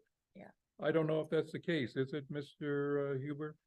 Well, I think that's a subject to be taken offline. Yeah. But I'm gonna recommend that we chat with the FPPC about that and have them make a formal, give us a formal opinion. Right. Because they're the ultimate decision makers, so. Well, the advantage there is once they render that decision, you have immunity from them coming back, so. But yeah, I think that's more detail offline, but I think Sure. that's what my recommendation. And that would only apply in this case to the city of Monterey. So if we started with the city of Delray Oaks, which I propose we do, Yeah. then that wouldn't be in play at this point. So. Madam Chair. While you're working through that technicality, we can still move forward with our other agencies. I think we should look at Delray Oaks. We should look at Seaside. And have conversations with them about what's going on. And we can do all of those while we're working out the rest of the issues. Yes. Director Madam Chair, so just to build on what Director Miller talked about in the past, that these have been agendized, there is risk in the informal approach, right? There is the risk of an accusation of backroom deals and lack of transparency and all of that. And that did kind of light fire in DRO at some point. So I think while I do advocate for an informal start, I think there's a lot of merit to reviewing it in the months ahead to see if it's best to formalize some aspect of it so that we optimize the transparency component of it as well. To build on that, I mean, I think that was the political point, was people were, I don't think so much upset about the context, because they had every opportunity to see was it. I think that they were just upset about about the process, and they made hay out of it because there wasn't something that they couldn't go see the minutes. And if they couldn't see the minutes, then who knows what was said in those rooms, you know, but. All right. I guess I'm feeling like I don't know if there's a way to do the hybrid, and, even acknowledging that we do have this format for any of our neighbors or agencies that want something, they could certainly request, or things of that nature. And I do agree, we all need to, we're out in the community, so Yeah. we're always available as an individual, but I think we need a way to feed it back. And again, I'm not looking for monthly meetings or, I quarterly even. I guess I see it as maybe just approach to have one meeting just to reestablish to some extent and share, and allow the community to come and attend if they have any concerns as well. And then, let it kind of be but I look to others for. Should we start with Delray Oaks and request a meeting, and at least maybe that will get the information out too, that this committee exists and is available. And I think it's it's more than just our neighbors. It's, you know, if the supervisors have questions or things of that nature Yeah, too. right. My suggestion is start with Delray Oaks and Seaside and begin the relationship building in a more informal way. As issues come up between the agencies, then we could energize the committees more formally. But right now, I think if the focus that I'm hearing is to build the relationships or rebuild those relationships, I think an informal process just between the agencies, the electeds and senior staff is probably the best way to go. It's more just to get everybody. Can you on just the wait a same sec? Senior, sorry. Go ahead.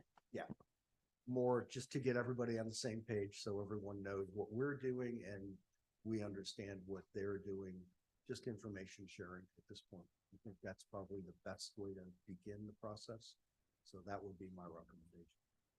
So, Delray Oaks and Seaside being the first two that we work with. so we should be able to share back information in at least a couple months, depending on those meetings, and we'll go ahead and do that and Good. continue the conversation and the ability to work more closely with our neighbors and community partners as a whole. I appreciate from staff level the clarity there. Yeah, I was gonna ask, I mean, it is a direction item. Yeah, okay, so good, We're good. good. Yeah. That's what I want to hear. All right. It's 10:42. Why don't we take 5 minutes, actually take 7 minutes? Can we come back at 10:50? Thank you. Sure. We won't.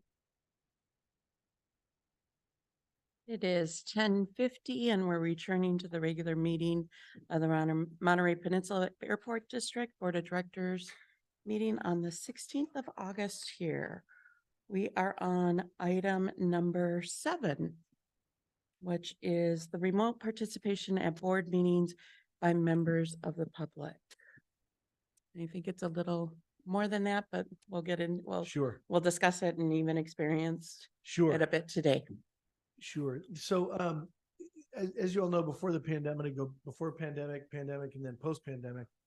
So in pre-pandemic days, the Brown Act was a lot more, I'll use the term streamlined.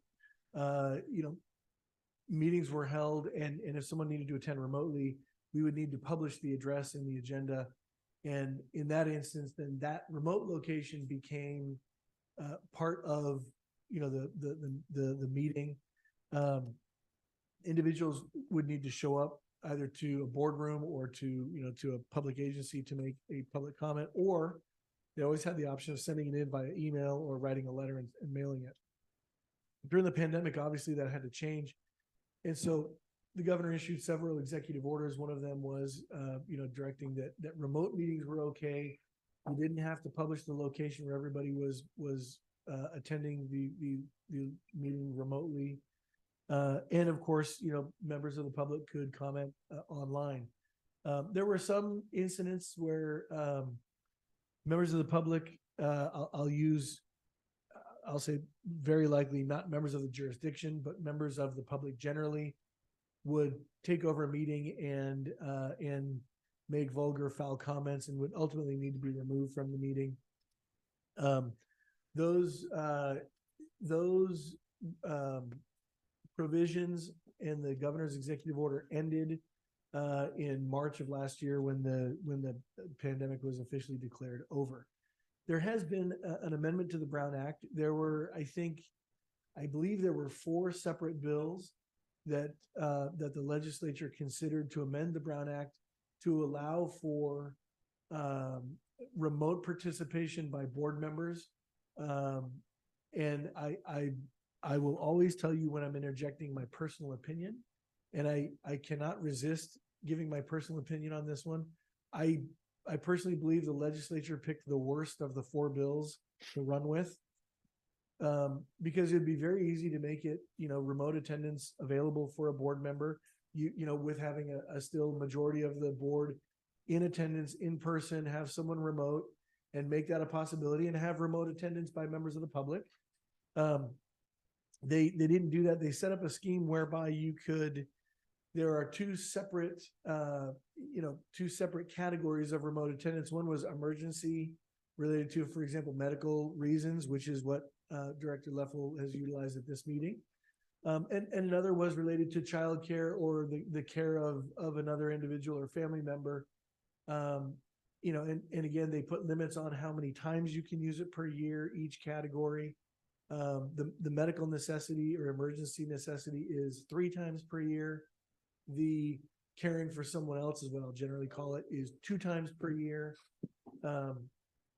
And again, it has to be voted on by the board, and there are all kinds of fairly detailed procedures to go through. What we saw this morning was really a Reader's Digest version of just one of those options, right? But it gets a little particular every time, depending on the individual circumstance and why that's done. The Brown Act does provide, so now post-pandemic, again, those regulations I just mentioned are the post-pandemic regulations.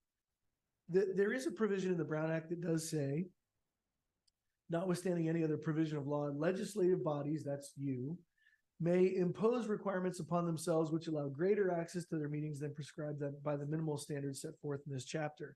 Now, predominantly, this was done, looking at the legislative history, it was predominantly done so that boards and councils, city councils and elected officials could broadcast their meetings and could publish those meetings live stream. Typically, that wasn't done pre-pandemic. There were some agencies that did, but the vast majority didn't. Now, this does, because it says it's open-ended what those requirements are. I did a survey among the city attorneys. I posted I made a post on the city attorney website, which is attorney-client privileged. And of the 400 plus public agencies, currently about 42 or 3 allow for remote public comment by members of the public at a meeting. Even when all the members are public, they just allow that. There's a split among them. The concern, of course, there was a pretty good discussion on that about whether if there's a technical difficulty, do you stop the meeting or not? About half of the jurisdictions will publish in their agenda if there's a technical difficulty, you are attending remotely at your own risk, and we will not stop the meeting if remote participation fails.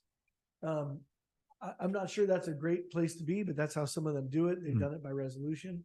Others will have passed resolutions saying we're going to allow remote participation, and if we have technical difficulties, we'll stop the meeting until we get that resolved. So I put this on the agenda, and I apologize if Madam Chair, if I limited the scope down more than what was intended. I thought it was just about, do we want to allow remote public participation in meetings? We certainly can broaden the scope. This was agendized broad enough that we can do that. If you want to have a discussion about other pieces of it. Again, this is, as I mentioned, but I'll use the same colloquial phrase I mentioned before. It's your barbecue. We're just the cooks. Whatever you'd like to see, that's what we'll put on the plate. And we obviously, whatever you would like to see, we may give you recommendations as to how to do that. To make sure you comply with the law and make sure that you allow individuals their protected right to provide public comment. No matter what you do, we will always allow public comment here in the room. We will always allow public comment by email. And I will say this, there is a time limitation on public comment. 3 minutes. Yeah, 3 minutes. There is, and it's not required to be 3 minutes. You've adopted 3 minutes. You actually, many larger jurisdictions like San Francisco and LA have 1 minute, and they allow 20 minutes max. And so if you're not one of the 20 whose name is pulled out of the hat, then they tell you, well, sorry, submit it in writing. But there is no limit to writing. You can write a long email. You can write a tome if you want, and it will be provided to all of the board members, and it will be included in our, we'll keep that as a public comment. Interestingly enough, and I will say this, one thing just to think about in the back of your minds, there is a an individual who, I won't disclose who it is, not terribly far away. They're just a little bit to the north of us in Silicon Valley. They allow public comment, and they had someone who used AI, and they were essentially trying to filibuster the meeting by having remote public comment by what looked like separate individuals.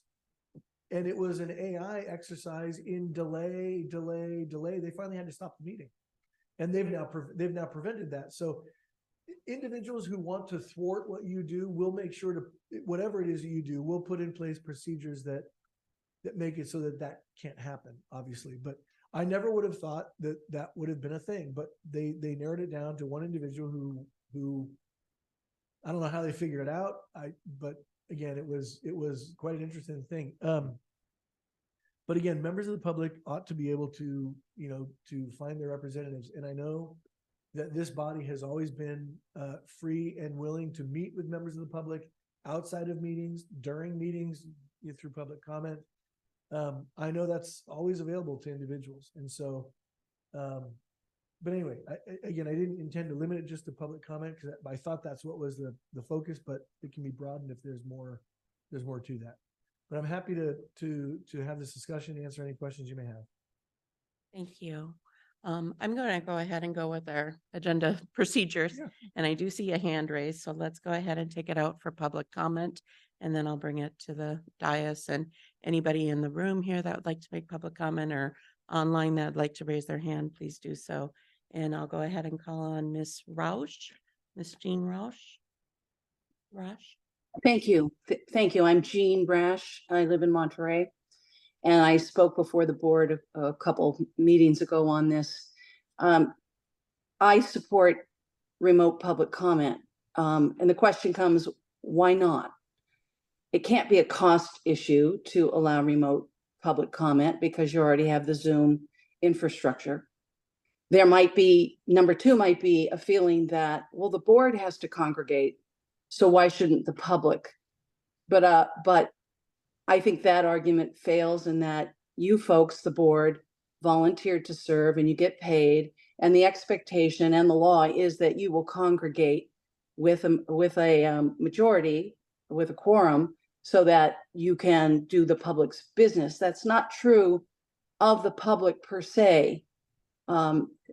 They shouldn't be expected to show up every time just in the description of being a member of the public.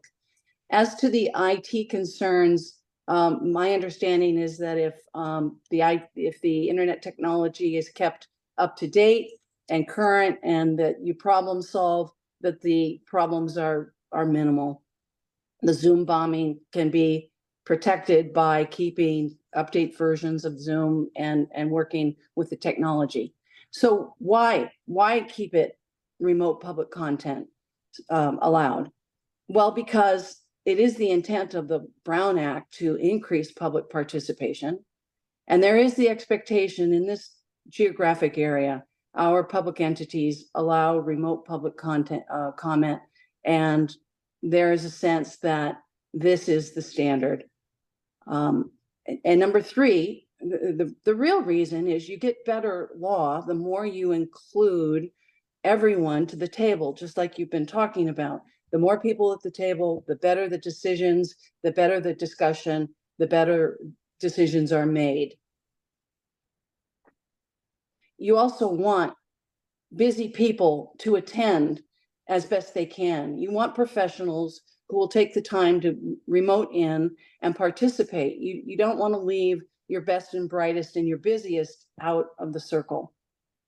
And I was very glad to see on the agenda the precise law for this issue. You do have the legal option to allow remote public participation. It is not illegal, and I was very glad to see that clarified. I think there's been confusion on the board, and it's been muddied, and I don't know why. Maybe policy has been interpreted to be the law, but when Director Sabo asked for clarification, he was given muddy legal answers that were inaccurate. So I'm glad to see a real effort to tell you what the law is so you can make a good decision.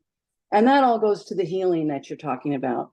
The public is going to interpret not having remote public access for comments as, I fear, a continuation of ignoring them and disrespecting them and not including them. Like, the time for that really is over. You do have a great opportunity for healing here. You know, we're all moving toward respect and healing. But I'm going to tell you, it's not solid yet, and you need to work very hard. The decision for the memorandum of understanding at the Monterey Council level was 3-2, and it was 3-2 for a reason. So just, you know, really, you want to include your people, and you would need to trust this process, and you need to keep them coming in, and you want their issues aired, and when the city's now working better with you, Ma'am, let's keep that going. your 3 minutes has expired. Thank you. We appreciate it. Thank you. Any other comments? Any other hands raised? No. All right, I'll go ahead and close the public comment portion and take it to the dais.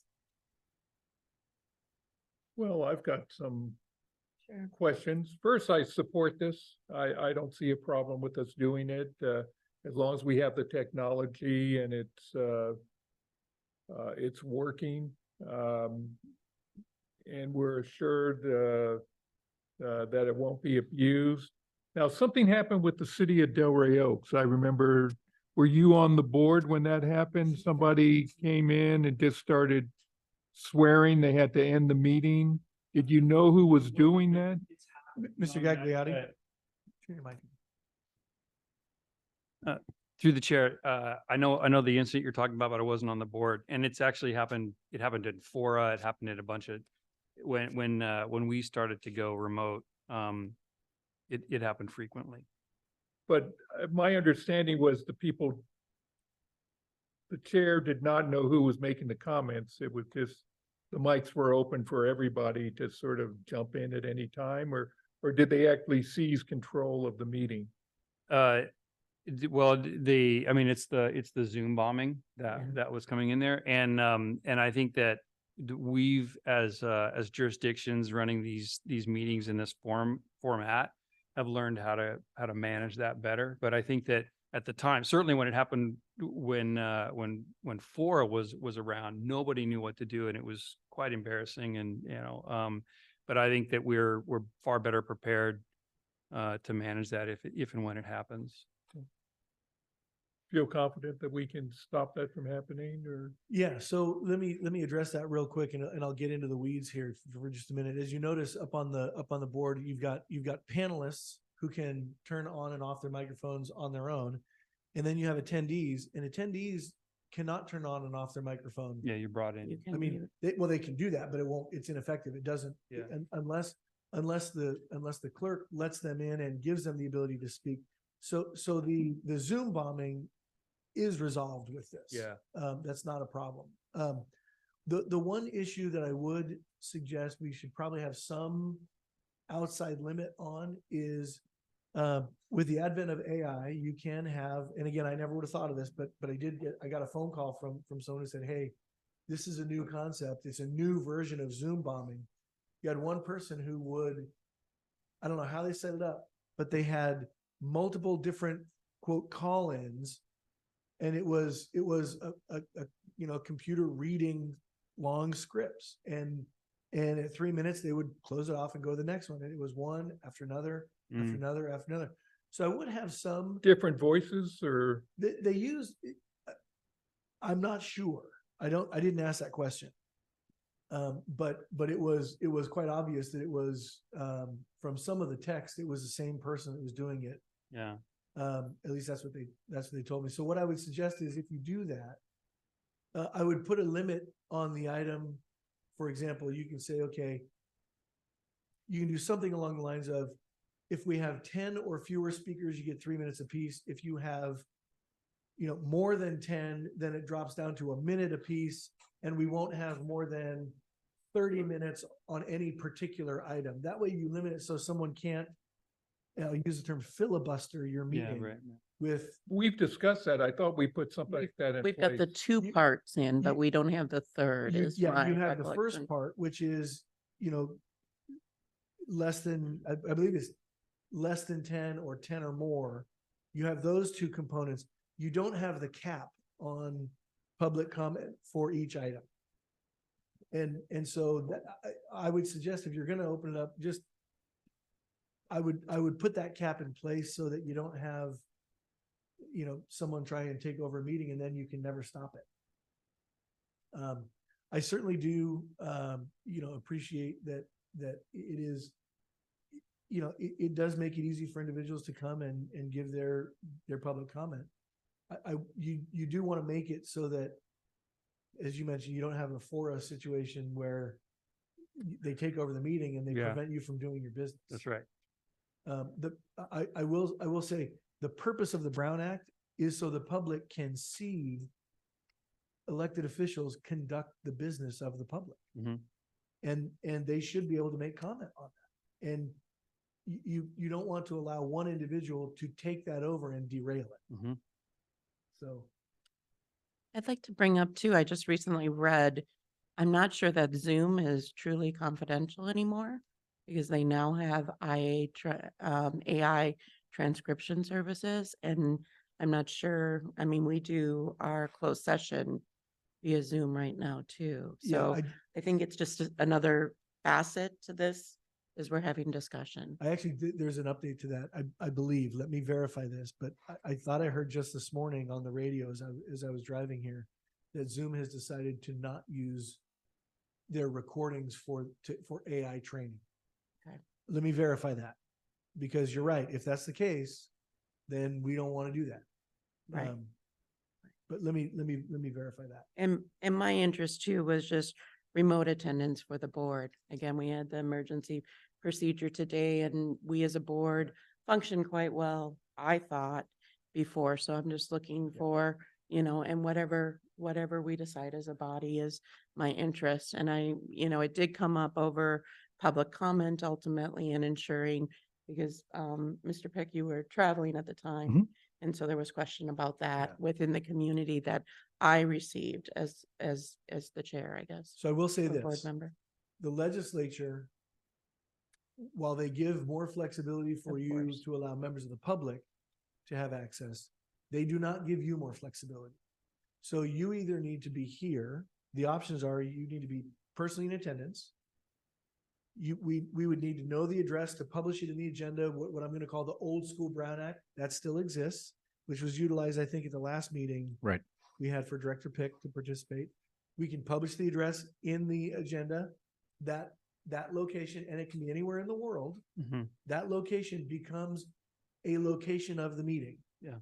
Right? And then you have the two options for what I'll call unplanned absences, which is emergency conditions like we're utilizing today, or which we did utilize today. Hopefully we're not out in By the way, so the hospital record, gowns. so the record is clear. By the way, Director Leffel dropped off at hang on, she sent me a text saying 10:43.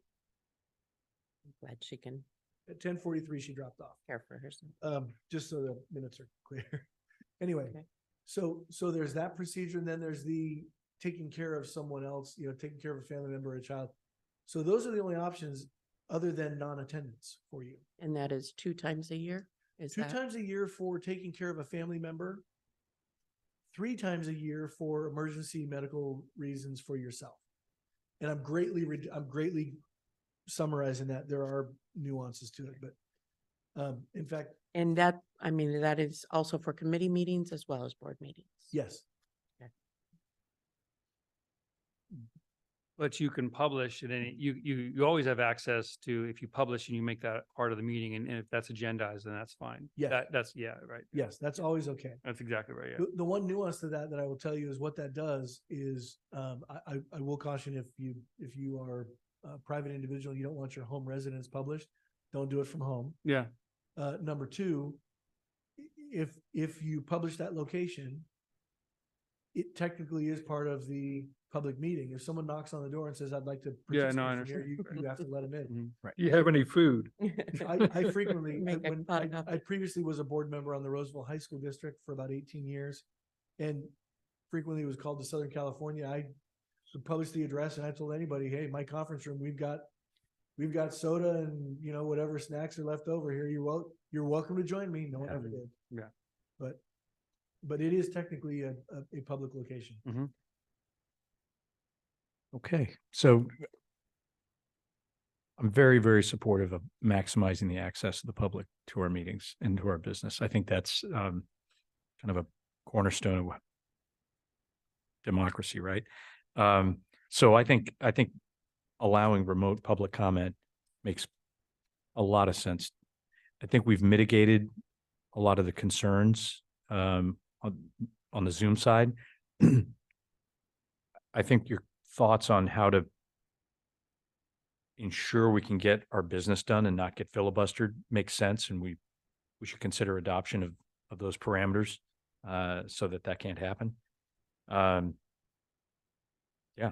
So, and I know we've already got some of that on the books. I think I'm not sure exactly what the mechanism for change would be in this case to amend our policies.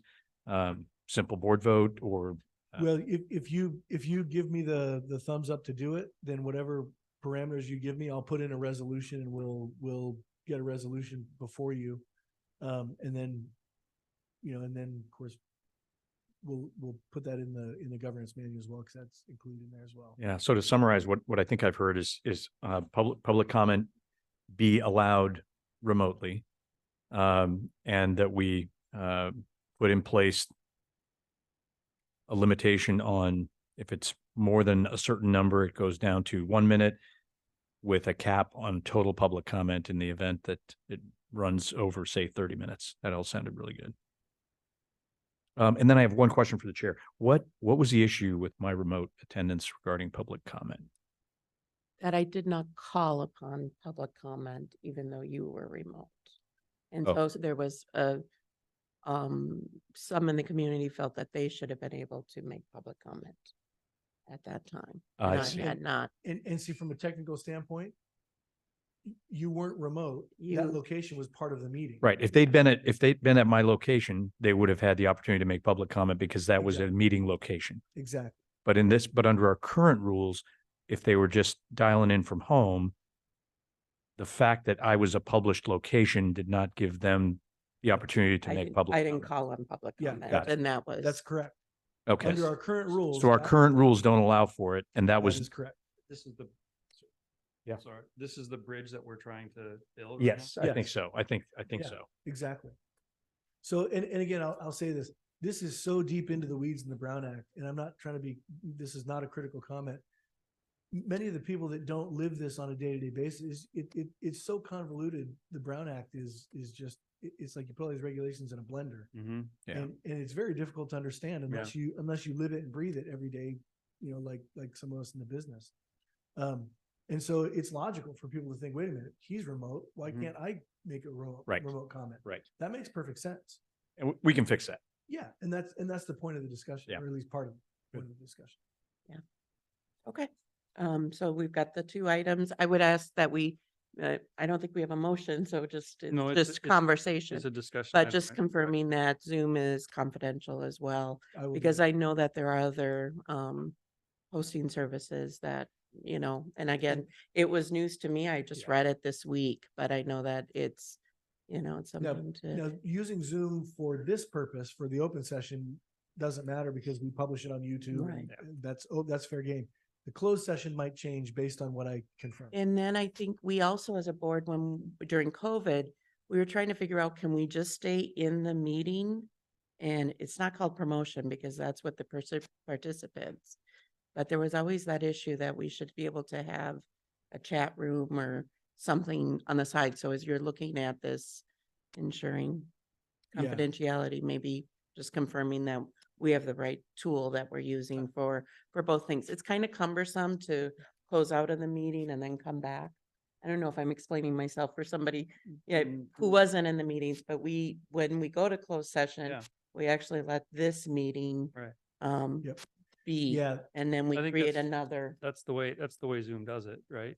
yeah. So there are, Zoom has separate Right. features, right? We technically use the webinar feature for board meetings, Mm-hmm. which gives us the ability to control speakers, and you open it up for comment and then you close it back down. That gives you the best control in this setting. The problem is you don't have breakout rooms in a webinar. And so if we were going to use breakout rooms, which is what Zoom calls them, we would need to use something different. We'd need to use their meeting function. Yeah. And then we could assign breakout rooms that again, keep it would have, for closed session, you'd have just the board and staff in them, and it would keep the public out. The question is, would we have these same functions in the meeting category under Zoom? And I think the answer is no, Oh, but we'll dig into that. Yeah, we'd We'll get- just dig want into that. clarity, and I understand, and things are always changing, obviously. I think the panelists and the attendee came out of some of those, comments that were not appreciated within the public ultimately, to have that promotion ability back then. So Okay. just one last thing is I absolutely agree with everything that I'm hearing on the board, and that I think that we should be building that bridge, and to Ms. Rash's comments, absolutely. I also believe that the demography is changing on these boards. I mean, on our own board, we now have 3 members who work, and our constituents all work for the most part. And so again, this is what Ms. Rash brought up, is that to increase the participation from those who actually work, I think that they either need to, we need to start by looking at kind of what technology we can make available to them. And then also too, I think that what became exceedingly clear. I mean, there's some parts of the Brown Act that its antiquity became exceedingly clear with COVID.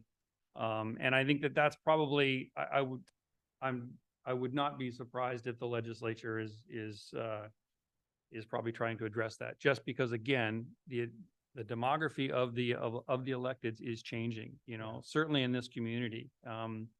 The people who were on boards before are aging out and retiring, and everybody's, this is a public, it's a public position, but we all have day jobs for the most part. And we need to be utilizing this technology to manage both. Just as an FYI, the legislature will have to look at it because they put a 5-year sunset date on the remote provisions now for the board, the modified remote provisions. Yeah. They do that with a lot of stuff, and then they just remove the sunset date. Right. But we'll see. This is coming back. I mean, this is, Okay, so that was just a direction item, right? You just need a direction? I just need direction, what you'd like to see coming back. Okay. You have enough? And you have it.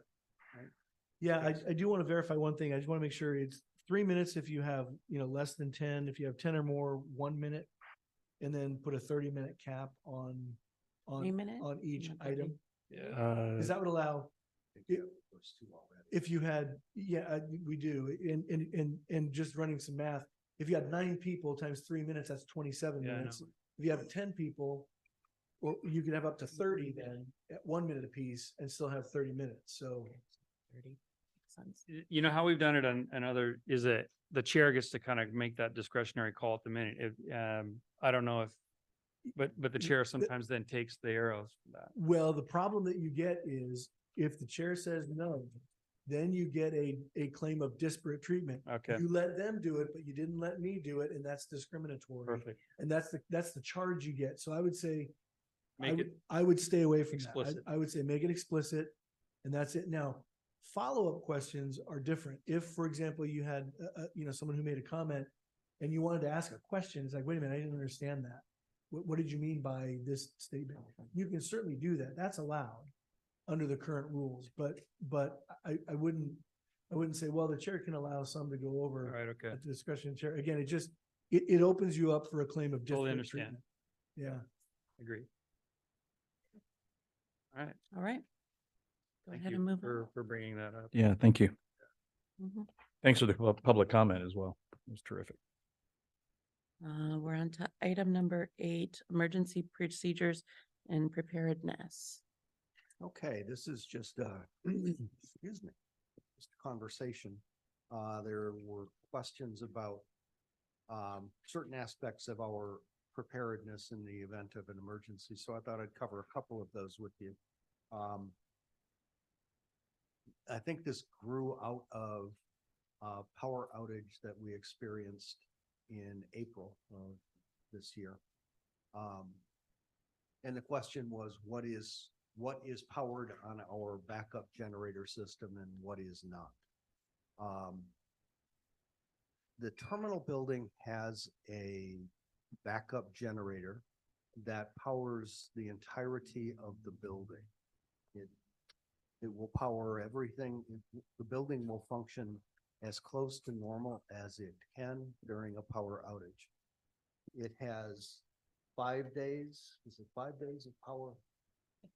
Yeah, 5 days of power before we refuel. So we're well positioned there. What it does not power is probably easier to articulate. It does not power the parking lot lights. That was not designed to do that, nor is it capable of doing that without extensive work. So it does not power that. It does not power some of the exterior lights on the front of the building. But the building itself functions well under emergency power.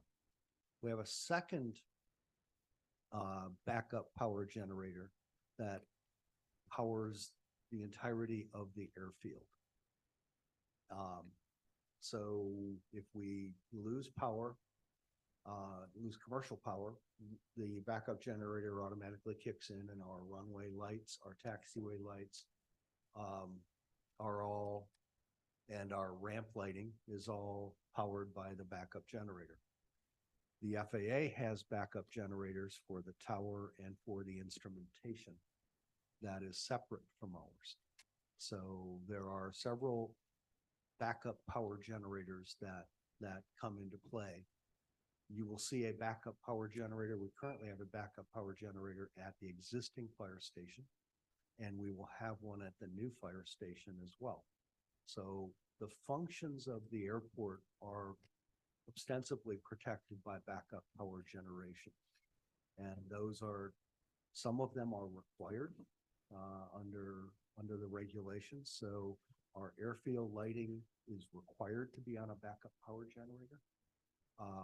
It is the right thing to do, although there is no regulatory requirement that we have the terminal building on a backup power generator. FAA does not tell you you have to, but we do, and it would be incorrect policy if we didn't. FAA is responsible for their own equipment and their own backup power generation. And I believe congressionally, FAA has been ordered that all air traffic control systems and all instrumentation have backup power associated with that. So that's the backup power generation. The other component that functions in this building is powered by, but is the data is through the internet, is our flight information display system. That data is collected from a vendor and is used on our FIDS system, our flight information display system. When the internet goes down, which it did in April, those systems are not available because the data is not available. Doesn't mean that they're not powered, it just means the data is not there to project. That occurred during the April event. We have 2 internet providers in the terminal building. One functioned, the other did not. For some reason, we lost one of the 2 internet providers for an extended period of time. That affected our FIDS system and also impacted the restaurants, so their point of sale services were not available to them either. That was not a function of the internet, or that was not a function of power, that was a function of availability of internet. Welcome to the world of being tied to the internet. So that is ostensibly is what the emergency power system is. There are also a couple of emergency programs that we have, procedures that are embodied in federal documents, federally required documents, the airport security plan, the airport certification plan. Every year under the certification provision, and that's the regulation that governs the fact that you can accept commercial airline services. So you're a certified airport under Part 139. In order to maintain that certification, there are some requirements. One of them is to have an airport emergency plan. That emergency plan is built around the region and with the help and input of all of the regional emergency services. It is exercised annually. Every year there is a tabletop. Every third year there is a physical exercise of that plan. The plan is then continually monitored and massaged and updated on a regular basis by our operations team and is approved by FAA during the certification inspection. Our security plan is sensitive security information, so we can't talk a lot about it, but it is a similar profile. It is the plan that dictates what happens at this airport in the event of a security breach. It also involves that the region and the security and the emergency services activities here. It is a plan that we continually monitor. It is approved. It is reviewed and approved by Transportation Security Administration annually and is exercised regularly by them in the form of unannounced visits and testing.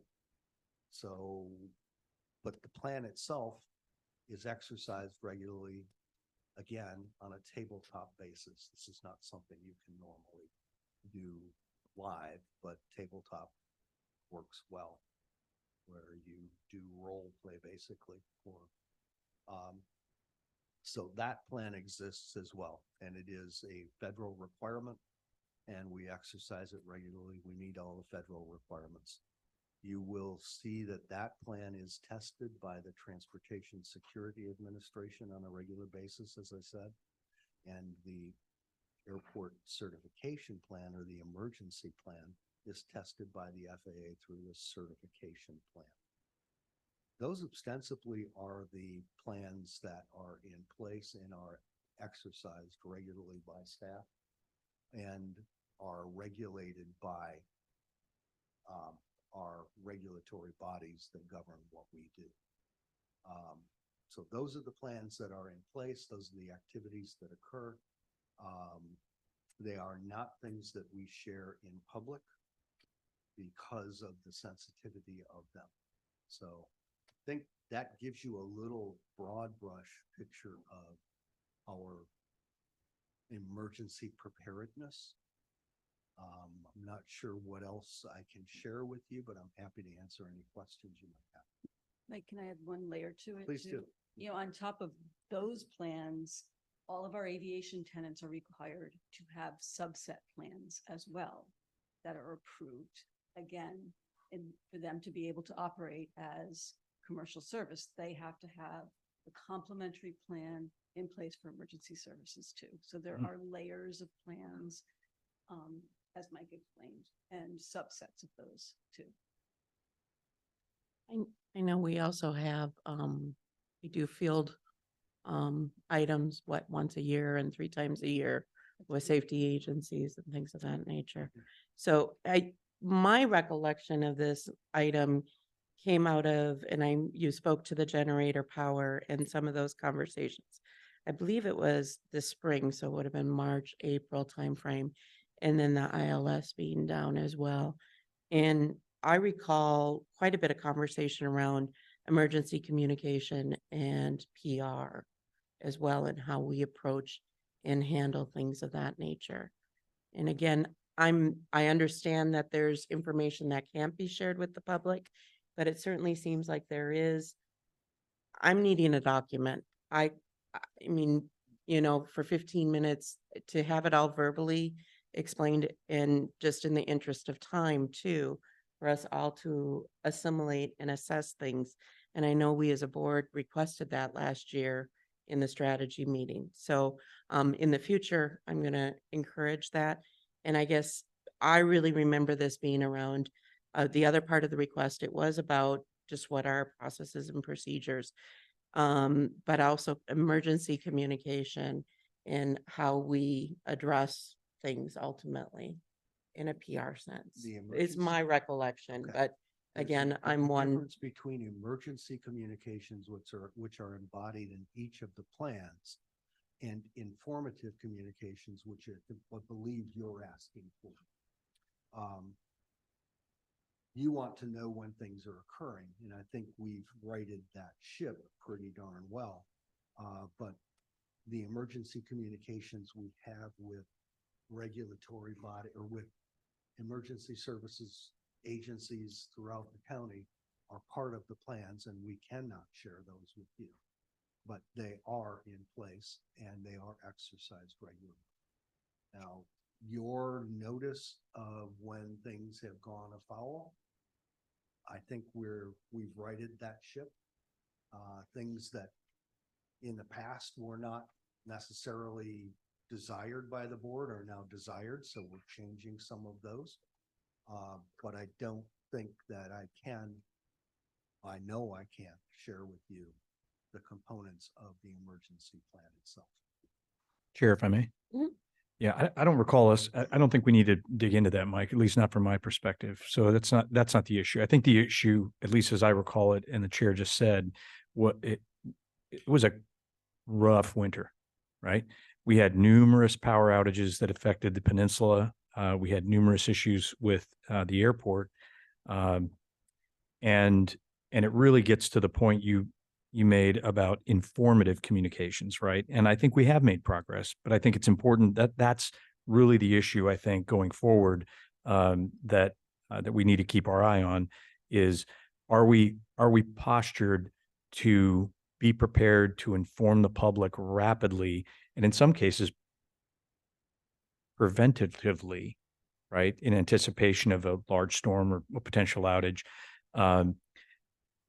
when we either anticipate or are struck by the types of storms that we got this year, whether it's rain, wind, or a combination of the two. And you don't need to think very far and look back to see that fire could be part of that impact, and other natural disaster. So I don't think it's necessarily us getting into the weeds of prohibited or secure plans and communications mechanisms as much as it is ensuring we keep our eye on the communication with the public and with the board, on any kind of disaster communications. And I agree that we've made some progress there. Sure. And we'll continue to make that progress. I think we're making steps but I will take the position that the appetite of the board has changed. And we recognize that, and we are changing as well. Previous boards had no interest in knowing when generator power was activated, because subsequent actions you would never hear from the general public about that, because our forward facing or public facing persona never changed. Now, this board seems to be a touch different, and you want to know that, so we'll inform you. So the dialogue is good. but you have to understand as well that your appetite has changed and we'll respond to that. To use Scott's analogy, you guys are great cooks. Director Miller? Thank you. Yeah, I think there's been an improvement in communication, and you're right, we're asking for more information than we have in the past. At least it's been my recollection, but you've stepped up to the plate, and I think you're delivering that. And I do remember those power outages, and I remember our restaurant doing extremely well. I think he was the only restaurant open in town, and he was packed not only with people standing in line to eat there, but just for takeout too. So he's probably praying for another bad winter here. Couple questions on generators. Do we supply the power, or can you even talk about this, or does FAA supply the power for ILS and instrument lighting? That's an FAA function. That's an FAA function, so they have their own generators in place. When we transition to the new fire station, is that a new generator? Or, Yes, it is. okay, so will we end up with another generator here at the old fire station we could put to use somewhere? We'll look and see if it has a repurposed value, but we don't believe it does at this time. Okay, It's pretty long in the tooth. yeah. Yeah, and we have used it. No, that sounds, it all sounds good, so, thank you. No comment. You know, I had one thing, is it, with regarding it wasn't the ILS, I think it was the RAS, the lighting. Mhm. Is there a way for us on our own dime to purchase some replacement bulbs, put them on a shelf, and then when something goes out, you know, we miraculously have them, we give them, and then later, at a later date, go through the procurement process through the FAA? I would hesitate to do that at this point. What we experienced is a symptom of the current dysfunction, and I'm just gonna say it, the current dysfunction of the Federal Aviation Administration and the government. Yeah. To require that, in this case, a certain number of bulbs had to go out before they could declare that system ineffective. Yeah. They had to declare the system ineffective and out of service before they could order the bulbs. Right, but just It's given. never been banking that and- way yeah, before. yeah. This is just a function of dysfunction on the part of the federal government right now. Yeah, okay. I don't want to go into the weeds on that, but Yeah. I was just kind of wondering, as a mitigant, is there a way for us to shelve something and just kind of like, you know, let the government Yeah. mire in its own dysfunctionality? Yeah, And let us kind of continue our service. Since we've never faced this before, Yeah, let's see where the FAA goes that's fair before we enough. take that hard stance, but effective, functionally, yes, we could do that. yeah, But we'd have to buy the exact bulbs that they're gonna buy exactly right. and put them on the shelf and then hand them over. But, on its face, probably it is, but I think it's a little premature. That's all I want. I have no comments. on this. Thank you for the update on that, on the resiliency of it.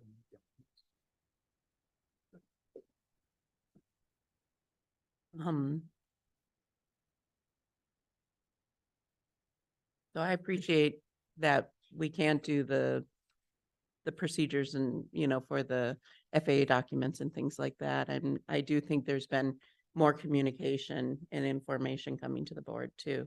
So I appreciate that. And I think that was kind of what was highlighted with some of the things. Things have changed, and obviously we've embraced social media to a large extent in the district. I think that's improved greatly, and we definitely have a presence and can utilize that for communication. So, all right, we'll go ahead and move on. I'm looking at our agenda, and I know Director Gagliotti had a hard stop at noon. I moved things today, so I will be here. Can we go to closed session for the next, and Director Luffel is here. I know in the past we've stated we do not. She is not here. Not here. Did I say here? Yes. I meant not here. That was the reason I brought it up. So she is not here. So I'm thinking that we should move the annual evaluation. We've always, we wanted in the past to have all directors present. Is there any concerns or Nope. comments on that? Would you say move it to another time? Yeah, unless we want to have the conversation and maybe, Mr. Huber, you've got an update too. Yeah, we can because- schedule a special meeting. And, you know, received a couple of the evaluations still for one or two more. So, Did you get mine? yes, it is. Okay. But later than requested is my understanding, and he and I had a conversation. And so, Yesterday afternoon. So we can do that, schedule a special meeting. You know, as soon as you all are able.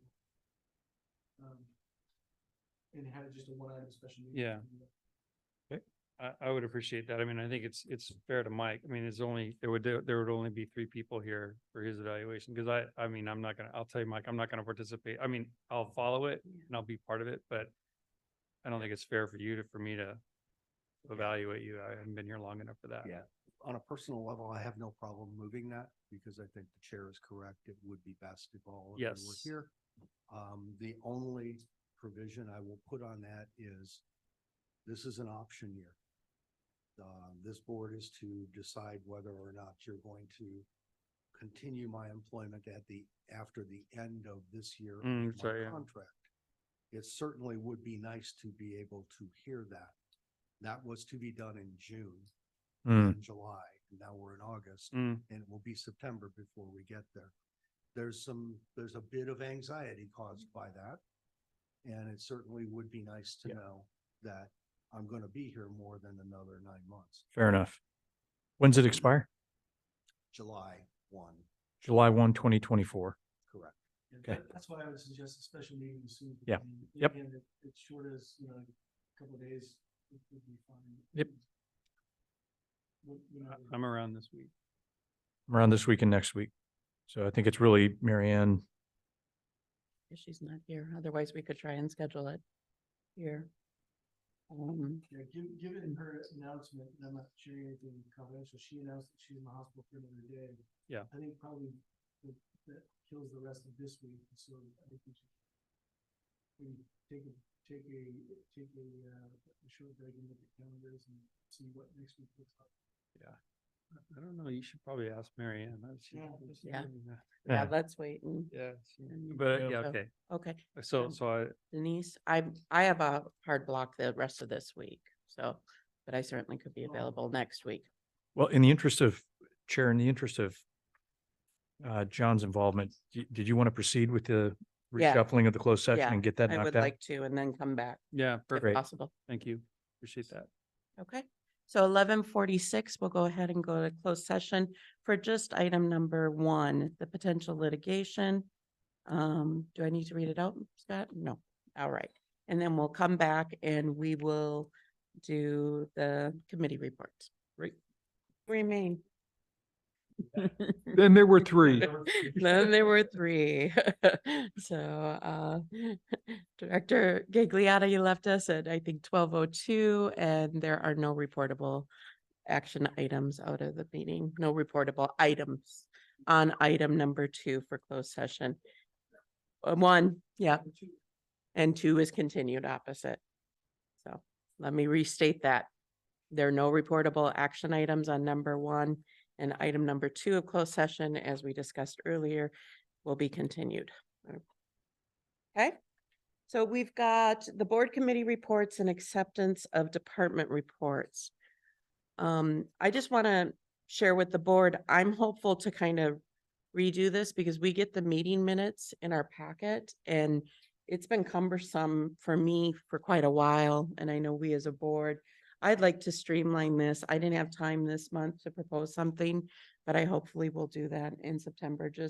I see, and I'm wondering if we close session, and I think it's a conversation for us about how we want the structure of the meeting to some extension too, because again, a lot of us, it seems we've got 2-3 hours. I know we've now said 4 hours for our meetings with 1 hour extension potential, but I'd like to try and tighten it a bit more if we can do that. So again, I don't have anything for today, so we'll let the agenda stand as is. But I'd like to propose something next month, and I'll put that on the items for discussion of future agenda items. So, okay. Anyway, so we'll continue with what is in front of us. And I'm gonna, just in the interest of time, I'm gonna see if we're okay putting the standing committees together. And then we can maybe report out on the ad hoc committees, because we don't necessarily have meeting notes on any of those.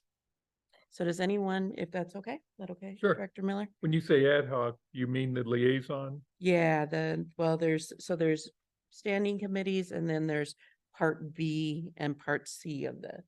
Okay. So I'd like to just do A, B, and C, if okay. I know that was quite confusing for Director Sable and myself at times too in the past. So standing committees, budget and finance, air service and marketing, and airport property development and leases. And again, we have a lot of information in our packets that we review. Does anybody have anything on those items? Well, we don't have Director Leffel here for budget and finance. Correct. But we do have information in our packets if anybody has anything.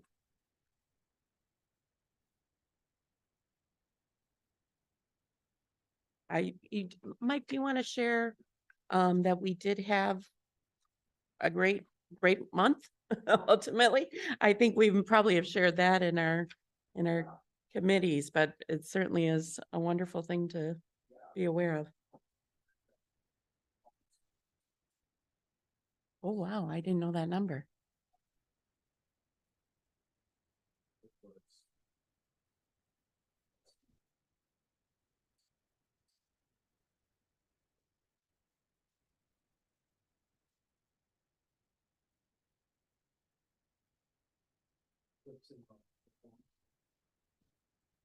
This looks like we might have a shot at making that.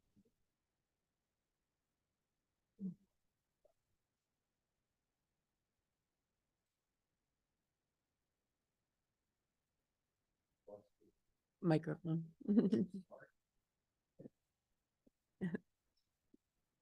We were blessed with additional capacity from the airlines, and we filled it. And that's really what's going on here. Because of the capacity and because of our performance, airfares have moderated, and we are quite competitive with our cohort. So, you know, things are looking good. Good news. Yeah. Yes. Yeah. I think it is attributable to both our larger planes and more seats and just the overall climate I of think so. travelers, and I mean the industry as a whole, and Yeah, it's wonderful to see Yeah, for our I think community. that's probably spot on. We've got capacity. This market always chases capacity. When we add capacity, it's always the demand chases that capacity. And we're seeing that industry-wide. We're benefiting from the fact that San Jose has not recovered from pandemic and likely won't for a while because of the impact of the tech industry fallout. I think we're seeing the benefit of that. And then Director Gagliotti's comment about the demographic changes that are occurring. I think what we're seeing is people moving from the Bay Area here and working remotely, which I think drives additional traffic for us as well. And that's tangential. There's no data I can put on that at this point, but I think we're starting to see the impact of that. I do have a question about the police report. Did we need any repairs for the terminal building regarding, so it's page 1 of 1, and I'm sorry. Indeed. Indeed, we did. They took out a load bearing wall, or definitely damaged a load bearing wall. What So was we it? had And run into it? Yeah, the tug, it was, it was one of the tugs with the luggage on it, and the back cart, there had two carts attached. The back cart came around the corner too fast and just slid out and took out the wall going into the baggage claim area in the back on the secure side. So we had maintenance here over the weekend coming in to shore it up, and had our engineer and a contractor in that week to repair it. We are looking at options of maybe increasing the width out there with a new beam or header, new beam, but at this time, we don't have that cost estimate. So we'll bring that forward if we think it's affordable. Who's responsible? The airline will get. So the bill. we'll get reimbursed from them? They Okay, will good. reimburse us, correct.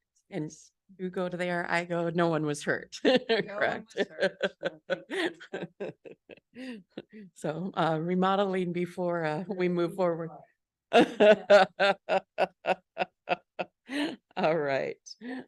So any other questions on those items? No, and I think again, it's great to have it in the packet and the information, and we can kind of digest it beforehand, making things smoother and get questions answered. Ad hoc committee, we obviously spoke at length about that today, so we've got, I don't think we need to recap because anyone who attended the meeting got to hear where we're at on that. And liaison representative, so item C, I'll go ahead and just go quickly down. Ultimately, LAFCO Director Leffel is not here. Mr. Pick, Regional Taxi Authority, no meeting. You've got another year of that happens. Yeah. TAMC is open right now, and we are aware those appointments likely will be next month as well. So, and Special District Association, no update from myself on that. We do have the annual meeting in Monterey. in So I know 2 I'm weeks. going, Director Leffel. I don't know think who else is You're not, participating. right? Yeah, Director Pick is not, but the rest, the 4 of us are. Oh, good. So I was thinking the update would come after, but that's good. Yeah. So, and then, Association of Bay Area. Anything? You know, I've been attending those meetings and they've been interesting. A lot of discussion about the housing that they have to build. They are in the middle of a survey of the area cities to plan for the future. What's causing housing, what housing was going to cost. It was interesting, some of the comments made by the other committee members, like complain about Carmel having 60% vacancy, second homes. So wouldn't it be nice if those homes could be utilized year round by maybe homeless people, you know, and anyway, interesting conversations. But nothing really to report that affects us. I appreciate, and when I was in that, my question was always, where's the water from? How are we going to do this? Oh, yeah. Because But there's still desire is there. I mean, even Carmel, 300 homes, and they don't have any room to squeeze 300 homes in there or the water to allow it. No one said that the state organization that put forward the regional housing needs analysis had any conversation with anyone about No. water or the availability of land. Infrastructure, All all of that. those things. It just was a feel good. Here you go. You got to do this. Yep. Okay. Go ahead and pending requests for future agenda items. I'm gonna ask that the SEP 6-month plan be updated. We've got that out to October, I believe. We've got the 2-year plan. And if we could have a 6-month plan in the next month or 2, I think we've got that out to I'm sorry, what October. plan? The safety enhancement project, the calendar, the timeline. Does that make sense? You need the document for what it's called? I don't Yeah. have the no, exact we term. know what you're talking about. The timeline.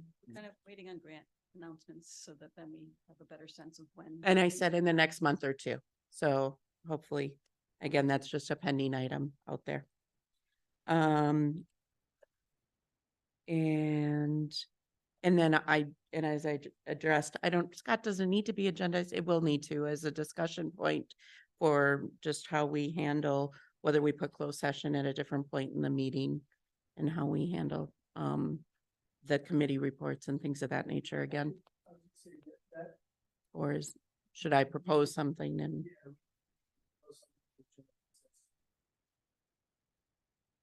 Okay.